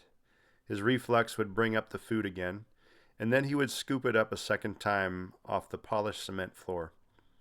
I can only assume if that child was in the United States, he might have received a surgery to remedy the reflex, or possibly a feeding tube. But regrettably, he's in a place that his medical attention would be, well, it'd be an impossibility. Haitian people are resourceful in the limited medical resources they can access. There simply was nothing to help this poor child. I remember standing there contemplating everything I was seeing, trying to unsee this poor child's horrible plight, but I could not erase the image from my mind. All my clever theology and knowledge about God and His grace and mercy that I learned in seminary had no explanation for this boy who suffered to this degree as he did. I stood there watching, trying hard to come to terms with the hopeless situation. Deep in the recesses of my subconscious, I asked the question, God, where are you in this poor boy's suffering? And it wasn't long into the stillness of the following moment when I heard God's voice say to me, Tom, don't you recognize me? I am here, the little boy on the floor eating my lunch right in front of you. How do you not see me? Jesus says he's the suffering poor. Truly I tell you, he says, whatever you do unto the least of these who are my brothers and sisters, you do unto me. Not surprisingly, the staff who care for this boy sees him in this way. They treat him and the dozens of other orphans with all the reverence and empathy they can offer. After lunchtime, I stood in tears as I watched a Catholic priest at this mission clean up this precious child. He cleaned him with great reverence as if he was handling the communion elements during the Eucharist. I watched the priest set this broken little child gently back in his chair. Then he carefully pushed the boy's wheelchair back to the group of smiling children who were gathering together in a big circle for an after-lunch sing-along. Then I watched this priest, this servant of God, return to the fenced-off area. I witnessed him scrub, sterilize, salt, rinse, scrub the very floor where the boy will eat again in about 5 hours. And with great reverence, this priest will do that 3 times a day, every day that child is alive. Why does he do this? Because there were needs, and the deepest desire for anyone who is fully aware of their potential or value, someone who is self-actualized, is also fully aware that his deepest desire is to use his potential to serve others. He realized there is no point to having potential if it serves nobody. In addition, this priest understood Jesus is this little broken child. The priest's greatest desire is to feed, clothe, and shelter that child and all the other broken children at the orphanage. For when he does this, he is participating in the great love story God is telling the world. The priest understood God's grace, and he could share his grace as unselfishly as God shared it with him. He could offer himself as a living sacrifice, completely to the service of others, because he had found this thin place where his physical and spiritual worlds are touching. He is at his spiritual center, where kindness springs forth effortlessly. As Mother Teresa was asked by a reporter, "Why do you work so selflessly with all these poor and dying in the way you do?" She responded, "Each one of them is Jesus in disguise."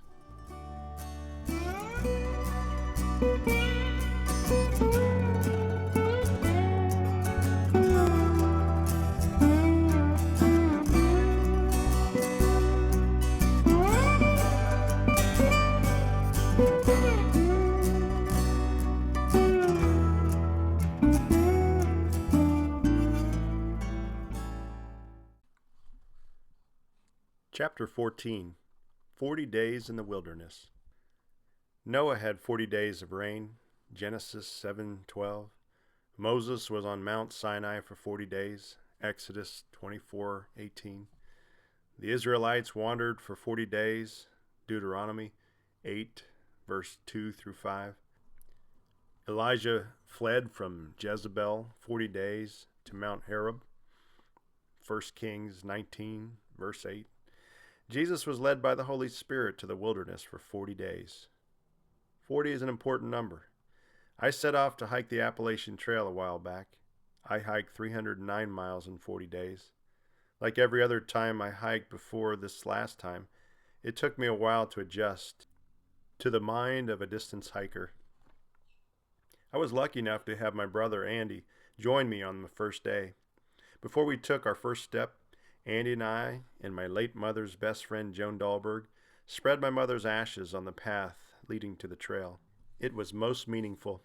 Mom would have loved the endless miles of colored foliage and wildlife I saw as I walked.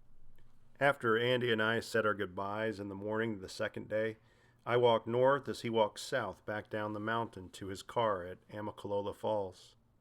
1, 2, 3. I was stepping north, rushing through miles 1, 2, and 3.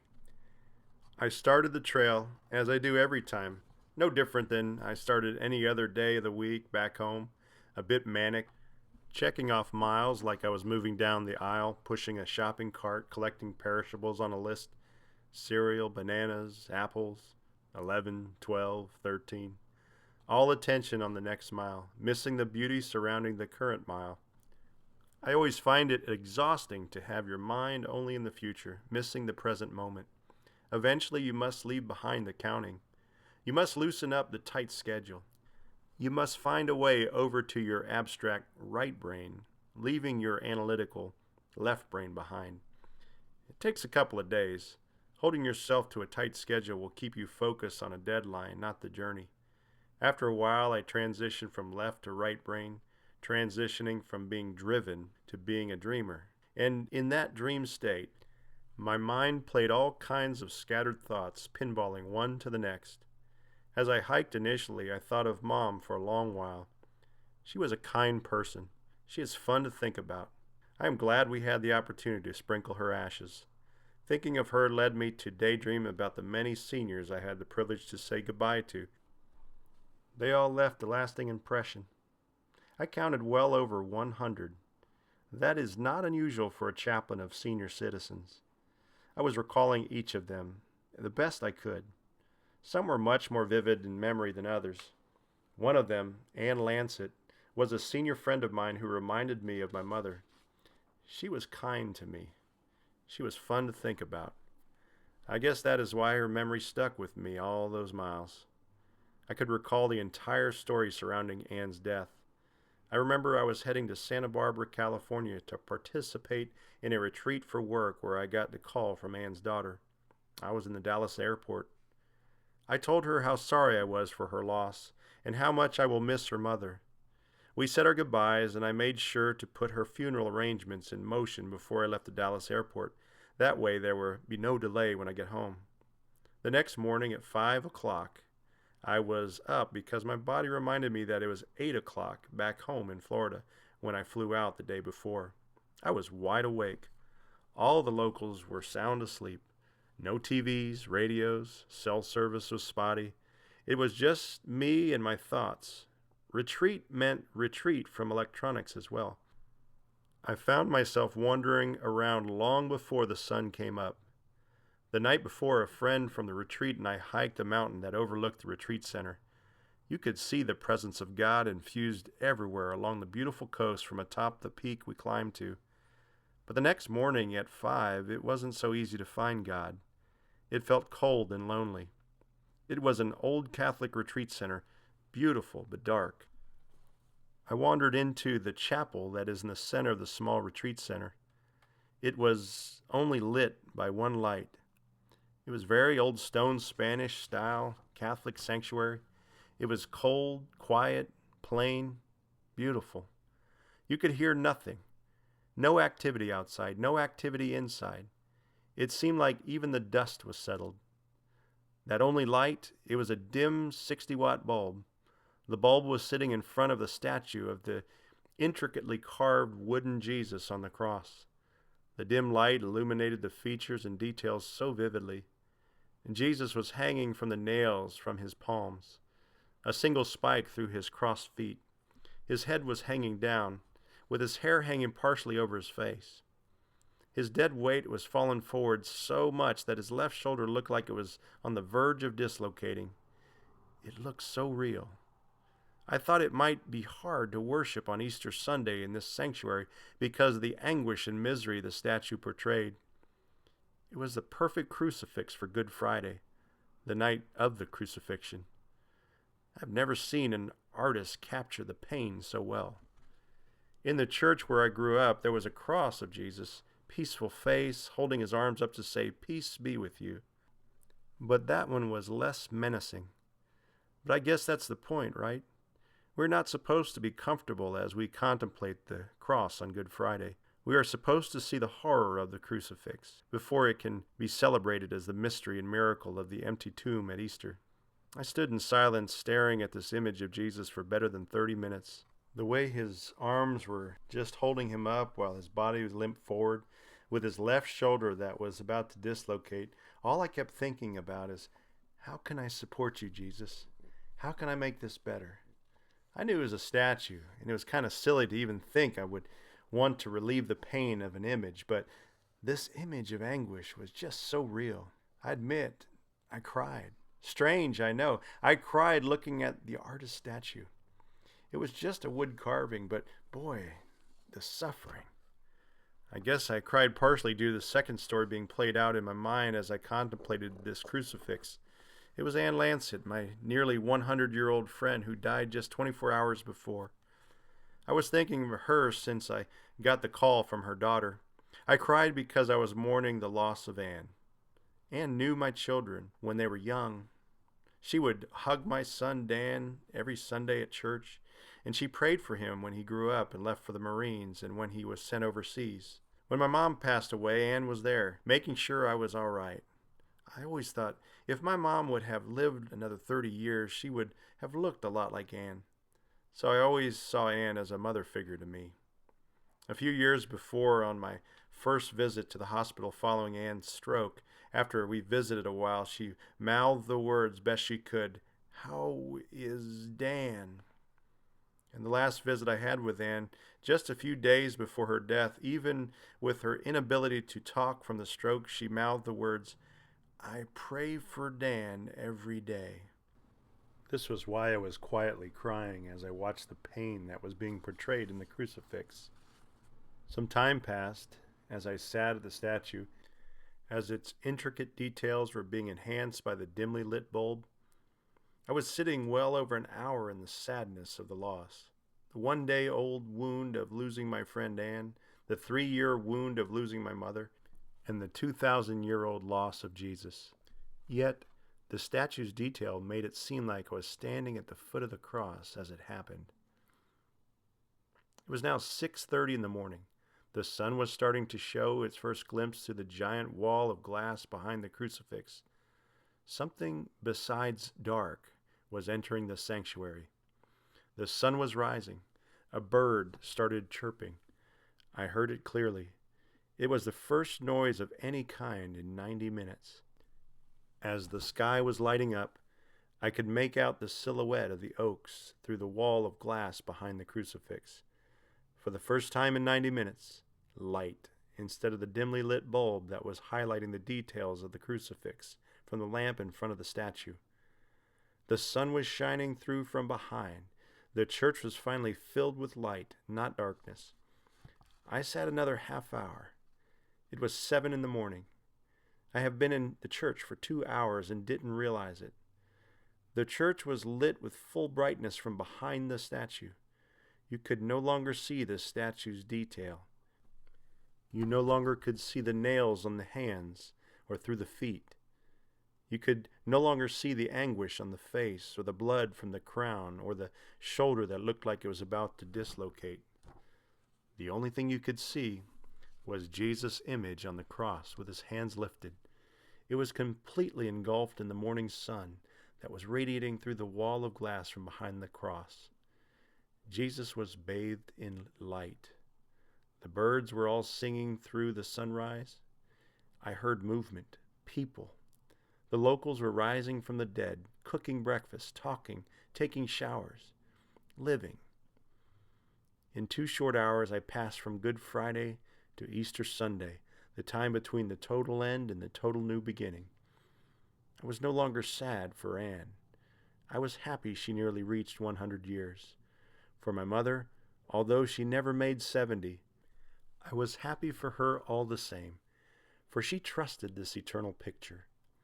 In the end, she saw her suffering was not in vain, but was simply a temporary passing through the thin place where her physical and spiritual worlds were touching.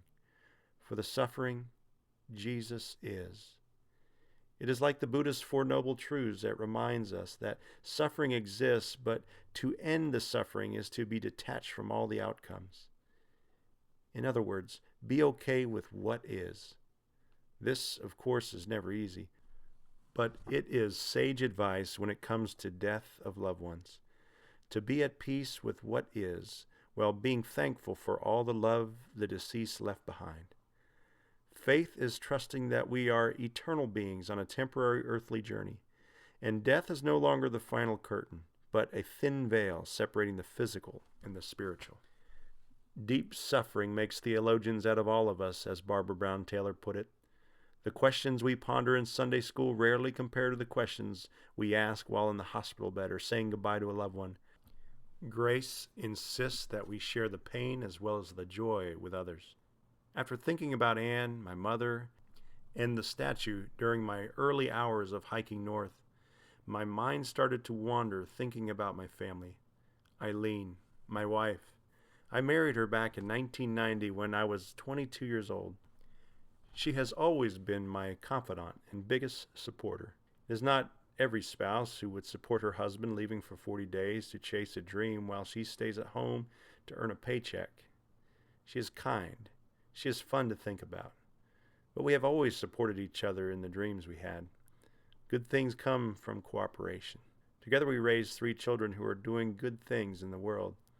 Thinking about them over the early miles of the hike filled me with gratitude. It made me think, when you work hard as a team with 2 parents raising children over 2 decades, the couple reaps a benefit that is independent of their children's accomplishments. I guess every parent would like their child to be a rocket scientist or cure cancer, but that's not the highest achievement as a parent. Those are tests of their intellect and their drive. But if a parent raises a child who is kind, they have done something right. I am full of gratitude that my children are smart, healthy, and the rest, but I am most grateful that all 3 of them are kind. Because genuine kindness is what flows from us when our deepest hunger of serving others is being satisfied.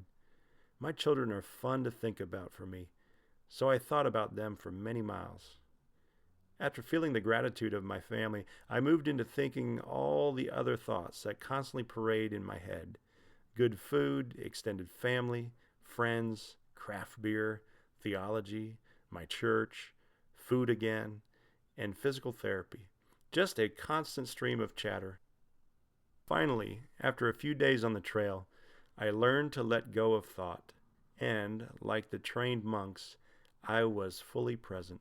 The busyness in my parietal lobes slowed and glucose started to flow more to the frontal lobes of my brain. I became conditioned to meditate while walking, no longer lost in a web of thought, but fully present, noting all the things along the path, no longer on a timeline, but just being in the flow of the present moment. Flow describes the psychological phenomenon of being totally absorbed in the meaningful task at hand. It is a runner's high when the restless mind and spirit are being stilled by the rhythmic movement of running, or in my case, hiking. Time stands still. Anxiety is suspended. You are fully present in the task at hand. As I traveled north, I was fully immersed in the flow. I no longer was overwhelmed with the lower brain function, but I could be in higher thought by getting lost in the flow, overriding the lower pleasure center, which would get bored with the repetitive task of hiking. I was fully in the present moment. We receive inner peace only in the present moment. Monks and nuns know this. They know God's voice is often veiled by the noise we manufacture. Like them, our lives become a spiritual journey when we lose the notion that we are on a frantic foot race to find God. Once we step away from the busyness of searching, once the dust settles, we become aware of God's presence. We see clearly. We were not racing to find Him in some heavenly future. God was and continues to be our travel companion in the present. We walk with and not to God. We maintain an inner peace. On that 40-day journey, it was the intense ongoing physical exertion through unspoiled woods and silent contemplation that allowed me to focus. I found peace. The further I ventured out, the more I let go of the bombardment of unorganized thought. I stopped the constant chatter. It was not long until I was absorbed in what I was experiencing in the flow of the moment, no longer living in the past nor anticipating the future, but caught in the present moment. I had a new awareness, a freedom. With this new freedom, I allowed myself to be more vulnerable with others who are also experiencing this evolving freedom as well. It wasn't long before I was part of a community of kindness with other hikers, trail angels, and villagers on and along the Appalachian Trail.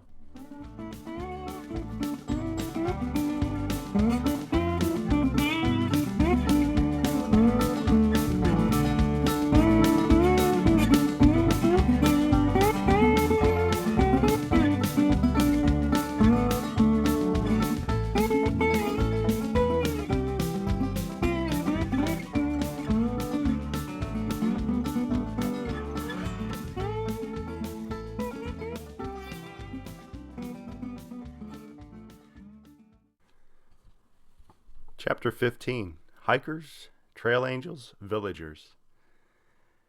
Imagine what would happen if a tree was selfish and did not share its roots and branches with neighboring trees.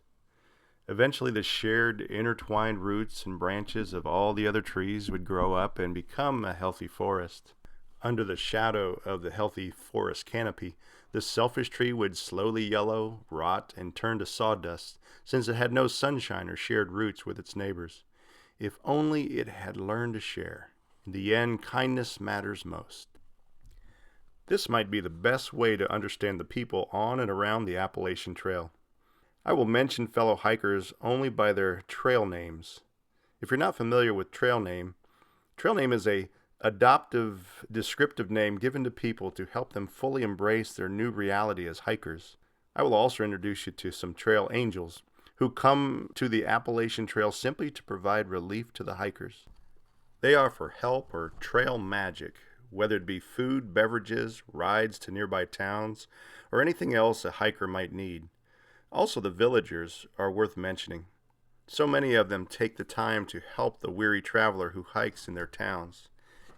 In some cases, like Hot Springs, North Carolina, or Damascus, Virginia, the Appalachian Trail runs right down the middle of their neighborhood. The villagers could easily feel invaded by dirty, tired hikers. But in almost every case, they welcome and support the weary traveler. Less than 20 miles into my hike, the second day of what would be 40 days in the wilderness, I was stopped dead in my tracks with violent dizziness and vomiting.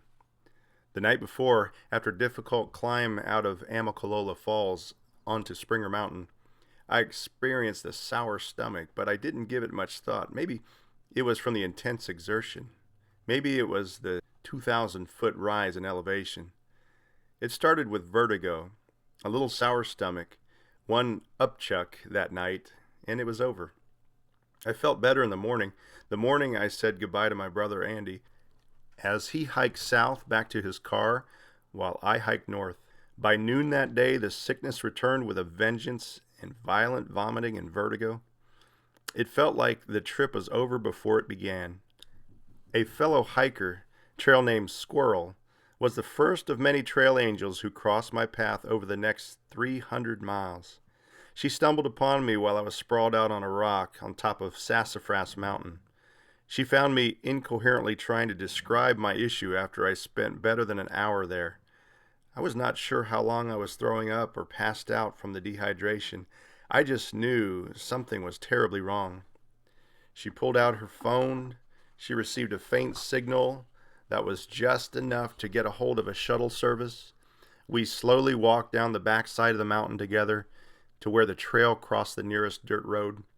This was Cooper Gap. Squirrel stayed with me until the driver, trail name Grateful, the next trail angel, showed up and took me to the motel in Blairsville, Georgia, where I spent the next 2 days in bed trying desperately to rehydrate in between bouts of sickness. Periodically, Grateful would check in on me in the motel, once with a banana, another time with a 6-pack of Diet Coke. He remembered a previous conversation where I mentioned a Diet Coke might settle my stomach.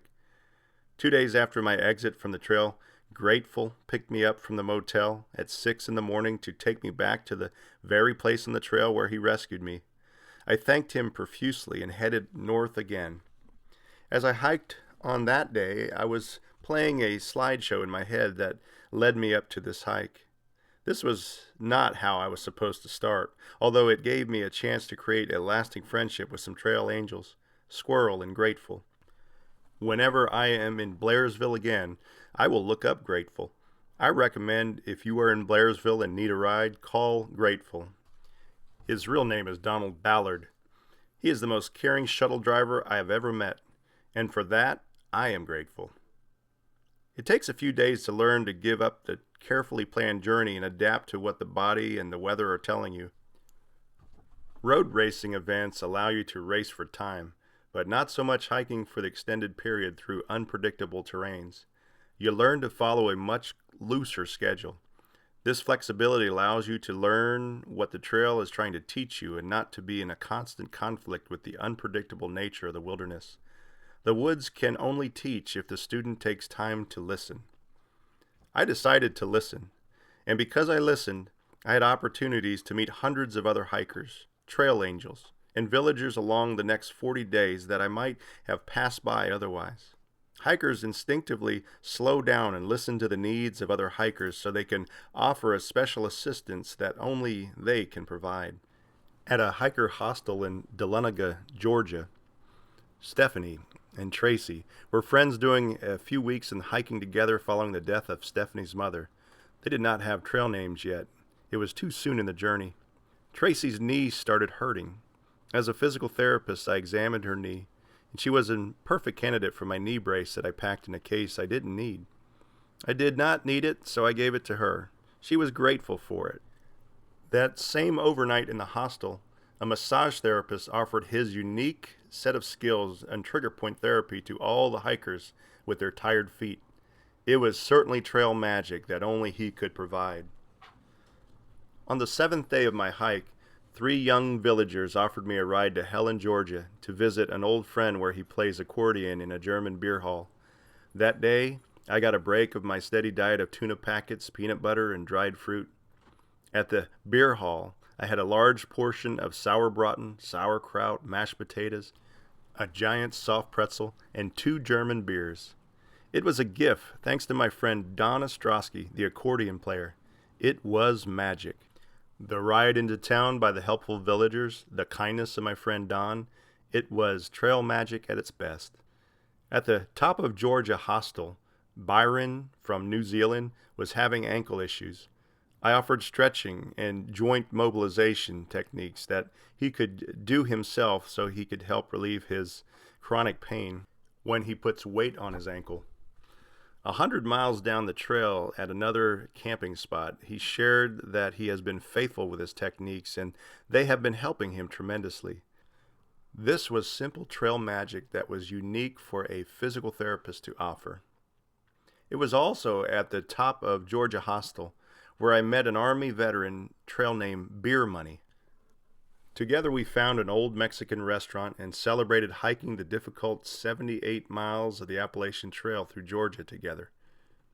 At the Gooder Grove hiking hostel in Franklin, North Carolina, Zen, the owner of the hostel, and the 6'7", 360-pound German fellow, who went by the trail name Baloo, as in the bear in the Jungle Book, offered a family meal for hikers staying at the hostel because of inclement weather. To pay for the food, Baloo had us 12 hikers divide the cost evenly. Zen and Baloo created a table of family dining around the hot, delicious food that was just $3 a person. 12 of us were no longer strangers, thanks to their kindness and willingness of Zen and Baloo. Baloo shared his unique cooking talents. Zen shared his house. But that night, it became a home for all of us. Some of the hikers I met that night around the table went on a long time as characters that unfolded in the drama that we all were a part of as we hiked north on the Appalachian Trail. That night at Gooder Grove Hostel, I met Pinky. She was a lacrosse player and new college graduate getting ready to start her first teaching job in the fall. Her dream was to hike as much of the Appalachian Trail as she could before she had to get back home and start her classes. Her first 3 hiking partners had to cancel on her for various reasons and injuries. She asked me if we could possibly look out for each other as we hiked. She was a bit nervous being a young female alone in the month-long journey in the woods. Over the next 3 weeks, we became an unlikely dynamic duo. A middle-aged man trying hard to keep up with a college athlete in her 20s. We looked out for each other, and for 3 weeks we cleared many miles together in North Carolina and the Great Smoky Mountains. When it was time for her to head back to her home in Massachusetts, it was as if we were saying goodbye to an old friend. See, 3 weeks in the Appalachian Trail is like a year anywhere else, since you bypass the small talk and get to know the person's vulnerabilities and strengths, because in many ways, survival depended on it. Another hiker I met that night at the dinner table was a fellow by the name of Walkie Talkie. For the next several weeks, our lives would intertwine along the Appalachian Trail and campsites like clockwork, since we hiked at similar speeds. Walkie Talkie, who suffered from chronic pain from a near-fatal auto accident 10 years before, says the Appalachian Trail is, for him, a lifesaver. The best medical advice, he says, I ever had been given for my chronic pain was not from a doctor, but from an old man with his own pain. He said I should just walk. When I walk, the pain is no longer the focus. The motion of walking blocks the pain somewhat. I find that when I walk, I feel better. Walkie Talkie was in a motor vehicle accident that left him partially paralyzed for 9 months. He progressed from partial paralysis to walking with a walker to walking with a cane. Eventually, he could return to his bicycle. And now, 10 years later, he is doing the impossible. He is hiking the difficult mountains of the Appalachian Trail. It was a dream he had prior to the accident, but now he is fulfilling his dream. Walkie Talkie could be traveling anywhere in the world. He has resources to do so. But he chose the woods. He knows that the real joy is found in the sacred stillness of creation, away from the madness of salesmen telling us that the joy has a price tag. That night at Gooder Grove Hostel, I met many others who would weave in and out of my life along the Appalachian Trail. Incredible people like Turtle. Turtle was another one of those trail buddies who hiked about the same pace as I. So we saw a lot of each other before he had to leave for his summer job at a camp where he taught sailing and survival training to young people. Turtle was a master at making bland trail food delicious. Those of you who have ever eaten trail food for more than a week know that it's easy diet to get tired of eating, unless you're a turtle. He carried with him an elaborate spice rack of flavors that woke up the most mundane trail meals. We teased him about being the Emerald Lagasse of the Appalachian Trail. I miss seeing Turtle, as well as Walkie Talkie, Pinky, and the others. We became a family, looking out for each other, a family that started simply by breaking bread together. Panda was another hiker that came along at the right time. A few of us split a room one night at Fontana Lodge at the beginning of the Smoky Mountains to get out of the freezing rain that never seemed to let up much over the 40 days. Panda was a young man who aspires to be a documentary filmmaker. He played a video for me that he shot with his friends on a kayaking expedition and explained how he did it with the very camera he was holding. I was floored. It looked like something done in a Hollywood studio, but it was produced with an inexpensive camera and a laptop. Panda took some time off to nurse a foot injury, but heroically jumped back on the trail as soon as he could. Just a few days prior to the bad weather that steered us all to the Gooder Grove Hostel in Franklin, North Carolina, many hikers gathered together one morning for a powwow.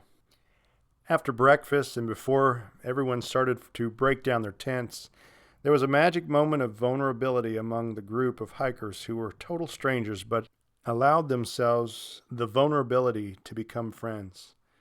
Big Country, a 42-year-old attorney from New Orleans, shared in the powwow that he wished everyone would be able to hike the trail so they could truly discover who they really are without the distractions. He said, "Discover yourself, find your center, and then you will strengthen others. The trail does this for people. I wish everyone would have the experience what we are experiencing." Like Walkie Talkie, Pinky, and Turtle, Big Country was another hiker whom we would weave in and out of each other's hikes until we finished. Froze was in the morning powwow. She was a young widow who lost her husband to a very tragic accidental overdose. She felt the call to hike the trail to help sort out her grief. Mama Jujube, a 40-year-old female winemaker from California, was also in the circle of hikers that morning. She finds the trail teaches her the difference between need and want. Mama Jujube is Big Country's girlfriend. She was another hiker who would be part of the clan of hikers who looked out for each other until it was time for the hike to be over. Spark was an 18-year-old freshman at Northeastern University in Boston, the youngest in that morning support group. He saw the trail as being his summer challenge that he always wanted to do. He was going as far as he could before the fall classes started. Even though Spark hiked at a faster pace than I, we would end up in each other's story quite often because of the days he would take off the trail. His 0 days would always give me a chance to catch up. 0 day is a term given to a day where a hiker rests. Another member of the powwow was Mountain Mama. She was a mother of 3, recently divorced. Although she was on the trail for a short period, she felt the trail cleared her head enough to learn what it will take to live in her new reality. She left her home from Fontana Lodge at the beginning of the Smoky Mountains. Magneto from Boston was the final member of the morning circle discussion. He was a young man who was trying to find out who he was outside the society said he should be. The trail for him was his source of direction.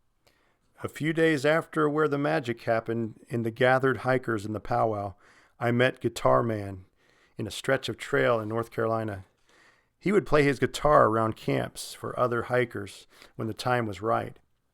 He shared his story quite openly with those who would lend an ear. Guitar Man spent 3 years in a mental institution for severe schizophrenia. Technology would set off his paranoia.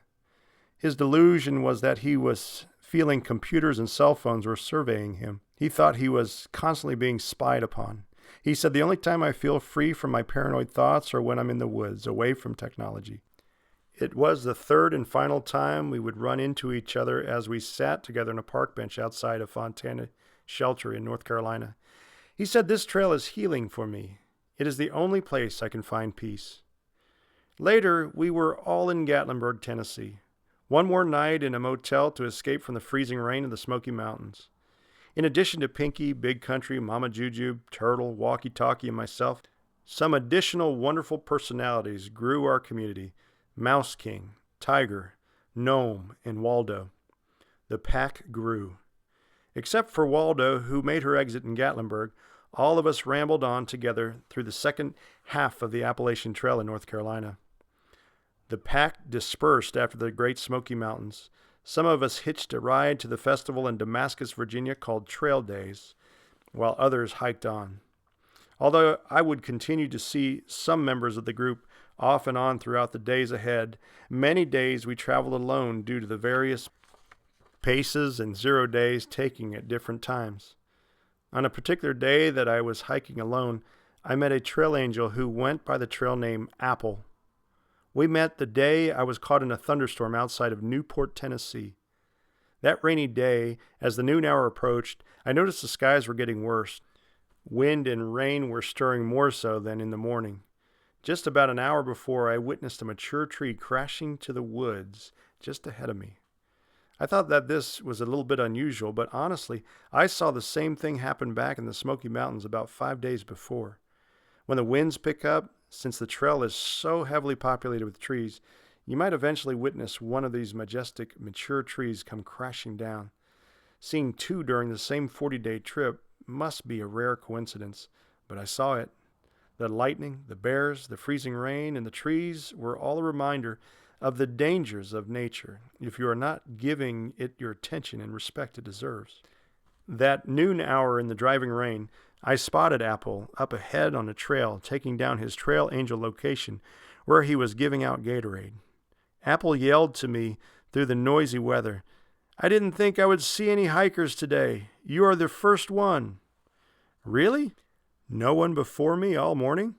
I was genuinely surprised. "No way. Too stormy. And it's supposed to get much worse." "What?" I was caught off guard. It did not seem like it could get much worse. I was unable to check the weather in a while due to my phone having no service, so I was really caught off guard. "I don't think you want to be hiking much longer. I just hung out here to make sure everyone got to safety," he informed me. "What do you suggest?" I asked with real concern. Maybe the shelter down the hill, but it would be better if you made it to a motel in town. The shelter is still pretty far, and you definitely don't want to pitch a tent in the wind. Newport is about 30-minute drive if you want to ride. I'm heading that way now before I get stuck out here." Apple was still shouting over the driving rain. I took him up on it. I narrowly escaped the even worse weather that I did not know was coming. Bill Apple was his real name. He was a trail angel I might have overlooked if I was too regimented in my travels. But instead of pressing forward, I played it safe and made a new friend in the process. Bill, on his retirement from IBM 15 years ago, hiked 300 miles on the Appalachian Trail and fell in love with it. It was almost the identical 300-plus miles of my current sabbatical I was hiking. Although he is nearly 70 years old and does not hike anymore, he spends a portion of his last 15 years of his retirement out and about spreading trail magic on the Appalachian Trail, the Florida Trail, and the Pacific Rim Trail, the PCT. He does it under a shelter that he uses that many hikers recognize wherever he might be offering his magic. It is a geometric dome that provides shelter and shade from the rain or the sun as hikers enjoy the drinks that he provides. Bill is also the caretaker of his 91-year-old mother in Cincinnati, Ohio. When he is not performing his magic around the country, he stays with her. As a trail angel, thousands of hikers have benefited from his kindness. I thought the hiking was okay, but I really fell in love with the idea of making hikers' days a little bit better. Bill shared with me as I climbed in his truck directly after the rescue. It is really quite magical. I responded while shivering from my wet clothes in his truck as we rode off together into town. I can tell you from my end, it is magic. The next morning when he picked me up from the motel room and drove me back to the spot where he dropped me off, we said our goodbyes and I headed north while he started assembling the geometric dome where he placed his chairs and big cooler of icy cold Gatorades for hikers. As I hiked, I noticed the newly downed tree limbs blocking the trail that I had to walk around or clear a path through. The storm was much worse than I anticipated. It was hard to say what would happen if I blindly hiked on, not heeding his warning about the storm. He might have saved my life, who knows? He could have been more than a trail angel. Apple might have been my guardian angel. It was the town of Hot Springs, North Carolina, where I stayed in a hostel that was built in 1875. The hostel started as a family homestead. Then it went on to being a wellness retreat resort, to a World War I internment camp for German naval officers' wives, to a school for Appalachian girls. Eventually it settled on providing Appalachian Trail thru hikers a place to rest. The Sunnybank Inn had become a hiker hostel open to hikers of the Appalachian Trail since its first thru hiker ever, Earl Schaefer, stayed in one of the rooms in 1948. The owner, Elmer Hall, still greets guests after 35 years. He cooks vegetarian dinner for anyone who wishes to partake. Elmer, who was a thru hiker in the 1970s, stayed at the very inn. He was so moved by the experience that he purchased the Sunnybank Inn in 1978. The night I stayed, there was a table of 6 of us hikers for dinner and fellowship. Elmer, who is now in his 80s, had us tell stories and share what brought us to the trail. Sitting among us were Kate and Nicola, no trail names. They were 20-something-year-old women from New Zealand. They shared that it is easy to get a direct flight to America, so it's a popular destination country for New Zealand. They also said that they are nature lovers, and the Appalachian Trail is among the most traveled in the world and is well known in New Zealand, since hiking is very popular there. Naturally, since Kate and Nicola are hikers, they wanted to discover America by way of the Appalachian Trail. Matt was a thru hiker in his mid-20s who decided to stay with Elmer to help him with the chores for a while before he heads off to hike again. He sat across from me next to the owner, Elmer. He did most of the serving. Next at the table was Goodson. He was in his late 20s, a preschool teacher who approached the trail to see if he had what it takes to complete it. He was up for a new challenge and appreciated the trail's difficulties so far. He happened to be gay.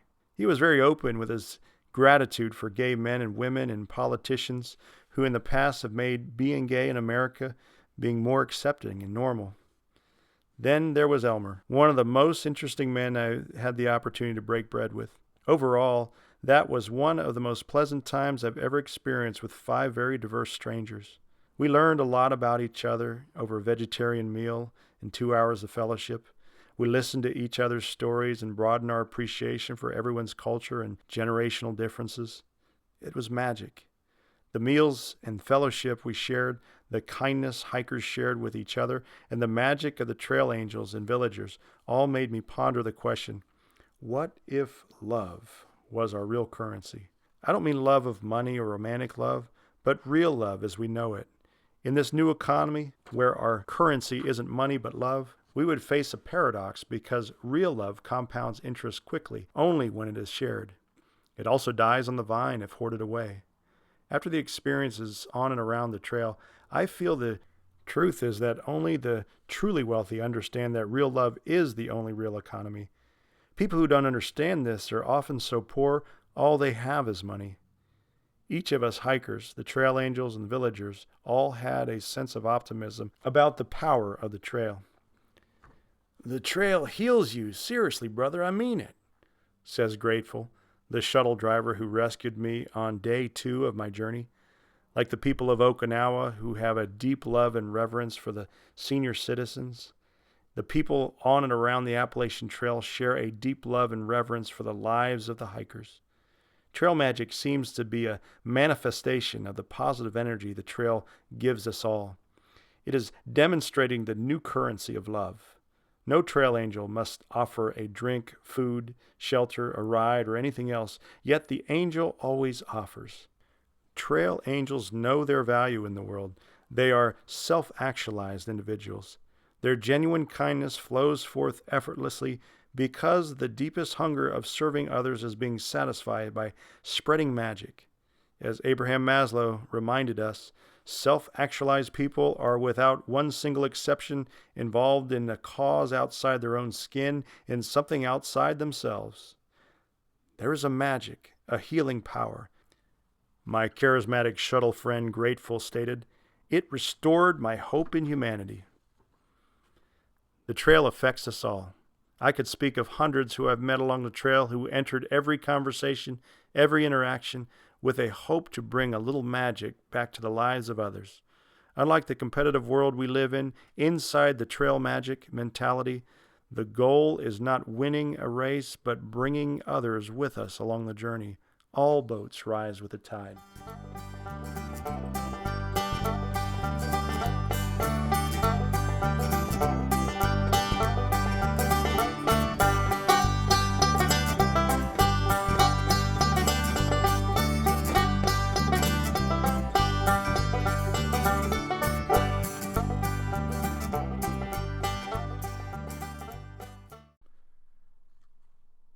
Chapter 16, Dirty Hiker's Welcome.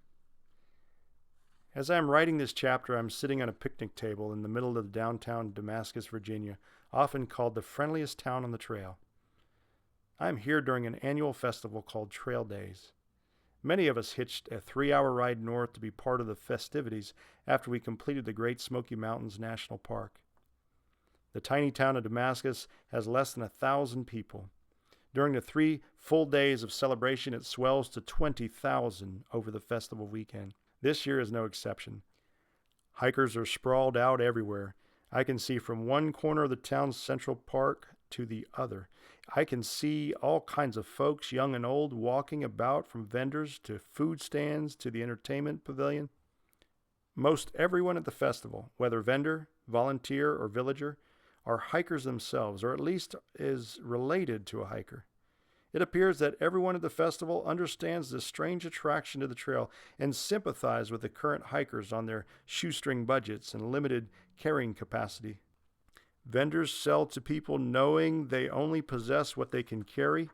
They know it is pointless to try to talk them into something they do not need or not essential.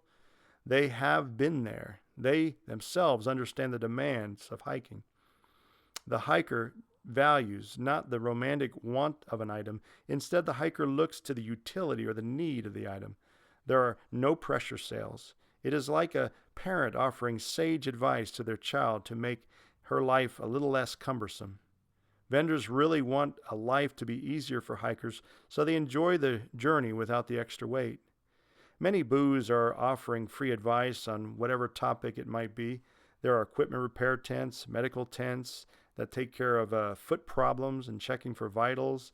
There are booths that are giving away free essentials for hikers. All the churches in the town organize together to offer free showers, laundry services, rows of porta potties, food, and simple hygiene supplies to all of us. Pancake breakfasts, barbecues, hot dogs, and concerts were offered free or at a nominal cost for everyone in town. Even the library workers of Damascus kept the free Wi-Fi and charge stations going during the festival.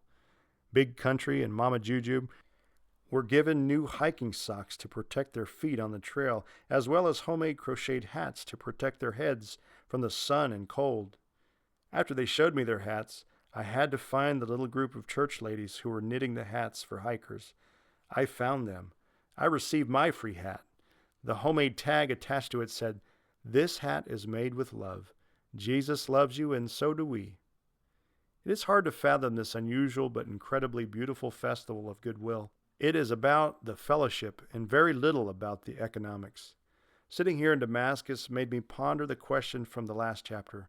What if love was our real currency? Would the world look and feel more like this town, Damascus, Virginia? Because it appears this new economy, where love is the currency, happens here at Trail Days. It is uncommon.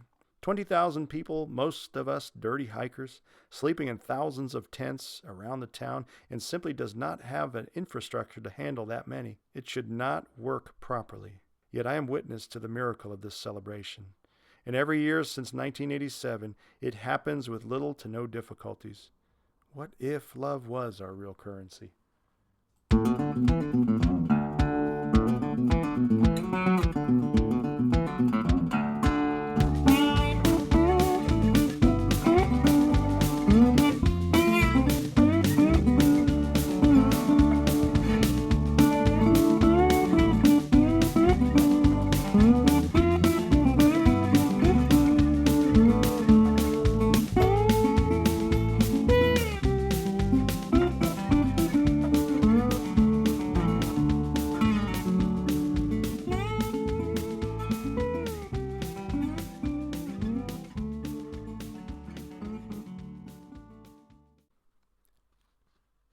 Chapter 17, Church Without Walls. What if love was our real currency? In this new economy where our currency isn't money but love, we would face a paradox because real love compounds interest quickly only when it is shared. It also dies on the vine if hoarded away. I am very proud to say I'm a chaplain and physical therapist for an organization that is often called a church without walls. Volunteers of America is a nonprofit organization that was started before the Appalachian Trail. And for the last 120 plus years, Volunteers of America had been providing food, shelter, clothing for America's most vulnerable. We care for those most affected by economic turndown, the widows and orphans, the sick and the frail elderly, the veteran who returns from war suffering from moral injury. These are America's most vulnerable. Our president, Mike King, says we are in the love business. We are a church without walls. We are 16,000 employees serving 1.4 million of the nation's most vulnerable. We are a community of kindness. Like the trail and its hikers, its trail angels and its villagers, we practice kindness as they do. Love is our currency. We too have stripped away the heavy baggage of life. We have been freed from the non-essential distractions, and we have integrated into our lives the abundant wealth that God's grace provides. I often think of the seniors we serve, the 100-year-olds that I referred to in the earlier chapters. Even though they might not have the same religious beliefs, they have a knowing that their lives are gracefully guided. They trust that they are cared for by the Creator, which begs the question, do 100-year-olds reach that ripe old age because they learn to stop worrying? I would argue, in addition to eating right and exercising, Trusting in the Creator's guidance was and still is exactly why 100-year-olds stayed healthy, kind, and at peace in so many years. Those who are successful with aging, those who age with grace, drop their baggage along the way and they travel light. They don't fight change. They learn to go with the flow. The ones who refuse to change continue to be challenged and frustrated. Those who adapt are more at peace with the changes happening around them and to them. A middle-aged person who never learned to adapt finds it unbearable in later decades when time robs him of his faculties. The middle-aged person who refused to age with grace worried and fought himself into an early grave long before 100. When we recognize the true value of our interdependent relationship with our Creator and the community around us, we better our chances to live on to experience peace in old age. It is like the interdependent relationship we experience with the Appalachian Trail with other hikers, trail angels, and villagers. Imagine if we never allowed ourselves to be vulnerable enough to foster relationships along the trail. We would leave ourselves wide open to all kinds of dangers and isolation. Looking back over my 40 days in the wilderness, I would have been left on a rock on Sassafras Mountain on day 2 without trail angels, and I would have been caught in elements without shelter. Who knows what might have happened? Also, if I did not allow myself to be open to foster relationships, I would not have lent my assistance to injured hikers along the way. I would have missed out on the community that meant so much to so many. We need each other. Whether hiking in the wilderness or living a long and fulfilling life, relationships are as precious to the soul as spring water to the body. Remember, the trail teaches us that intense ongoing physical exertion through unspoiled woods and silent contemplation allows us to progressively lose what weighs us down mentally and physically. We travel lighter the further we venture out. Mentally, we learn to let go of fear and anxiety. Physically, we correct the effects of obesity, high blood pressure, diabetes, and other chronic ailments and chemical dependencies. With this newfound self-awareness, we become more vulnerable with others who are also experiencing this evolving freedom. From this freedom, we form a community of kindness with others on and along the trail without the everyday distractions that often prevent us from healthy communal living. On the trail, we find our physical work traversing the hills, valleys, and creeks ordained for us by the Creator, the one who carefully laid out the playground for us to ramble on. We find our spiritual work of communion with nature and others an ordained vital task as well. After a long period of contemplation in the woods, we return to the world a minimalist, not needing to ever enter uninspired busyness again, for we can now see the value of our time more clearly. We are no longer willing to sacrifice time on the altar of production. We know nature has a power, a magic. The woods help us experience life differently. The elderly who lived self-actualized and extraordinarily healthy lives would collectively say their secrets to life are threefold. Pace yourself, adapt to change, and remember the reason for living. These are the very same principles that get us through a long hike on the Appalachian Trail or any trail that we may travel in life.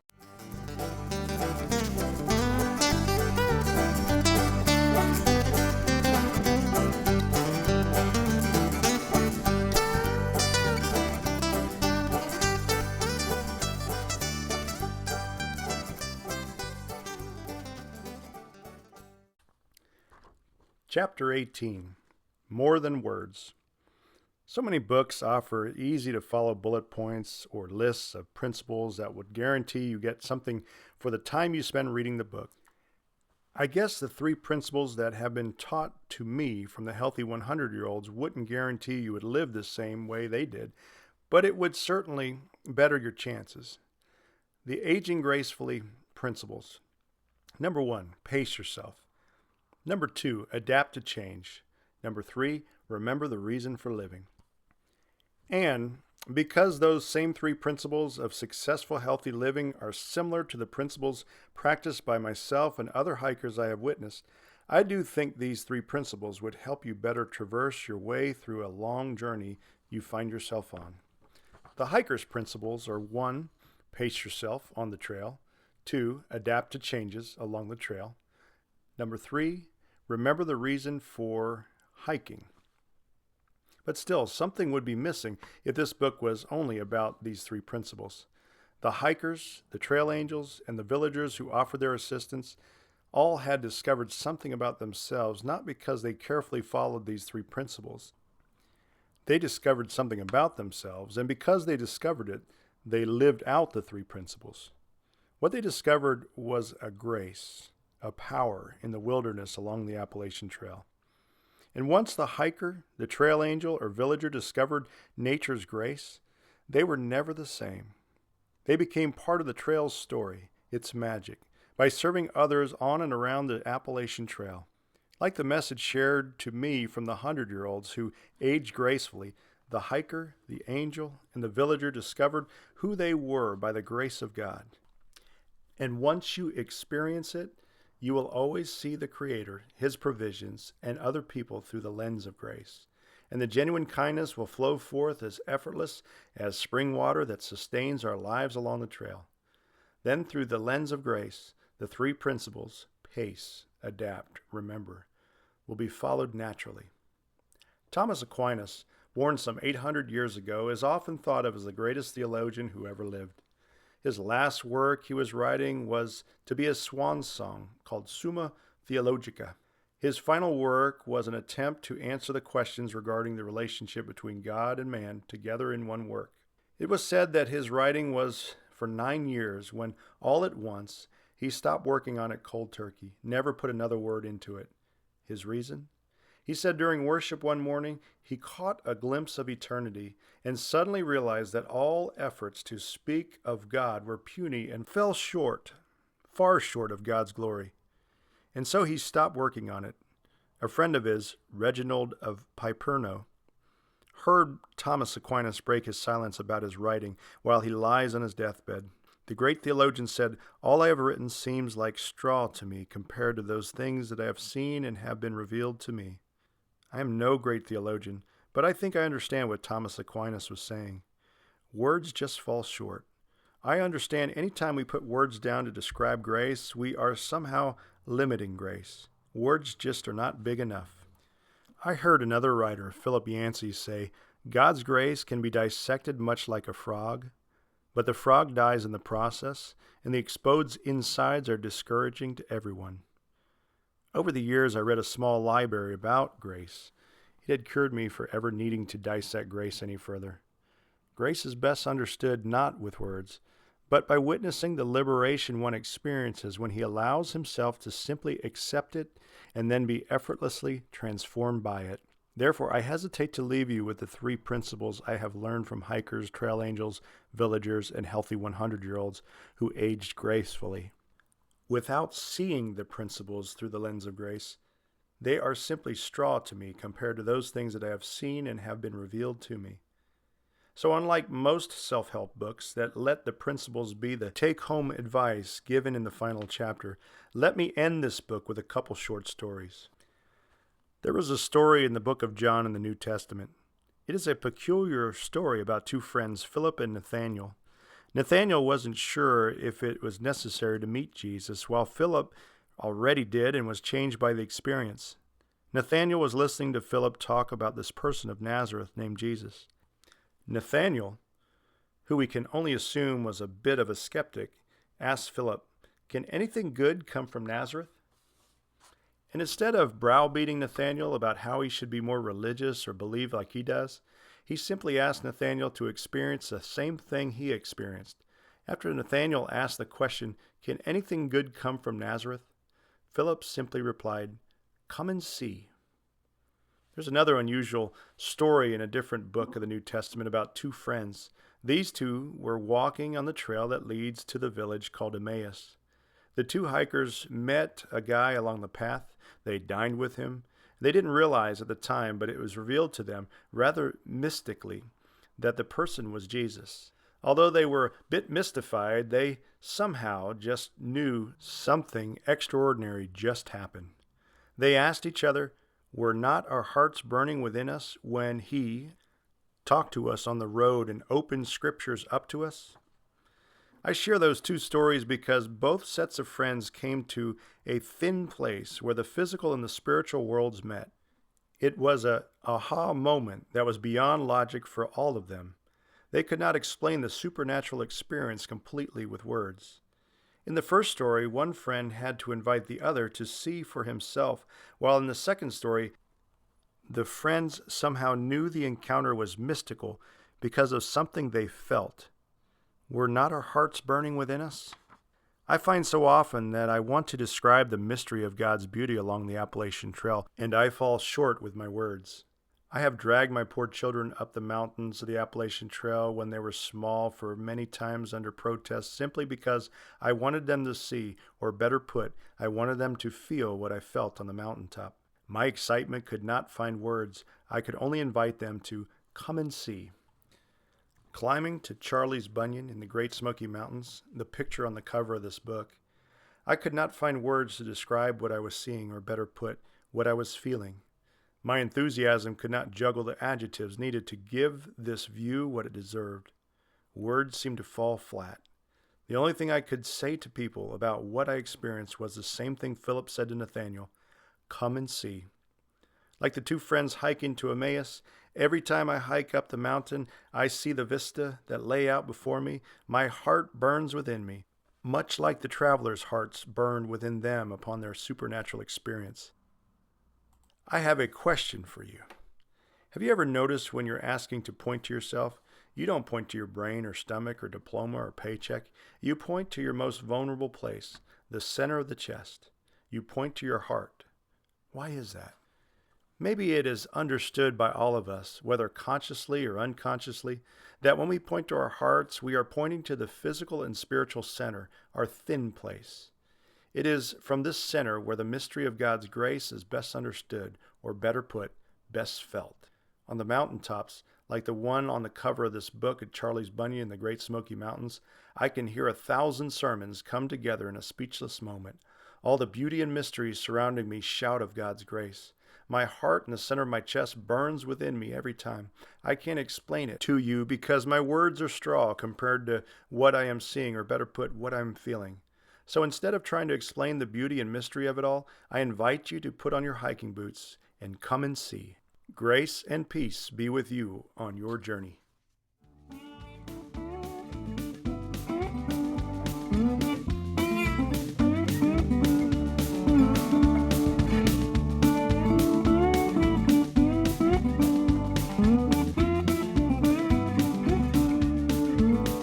You've been listening to Ramble On, written and narrated by Tom Hafer. Copyright 2017, Tom Hafer. Production copyright Well Planet Publishing, 2017.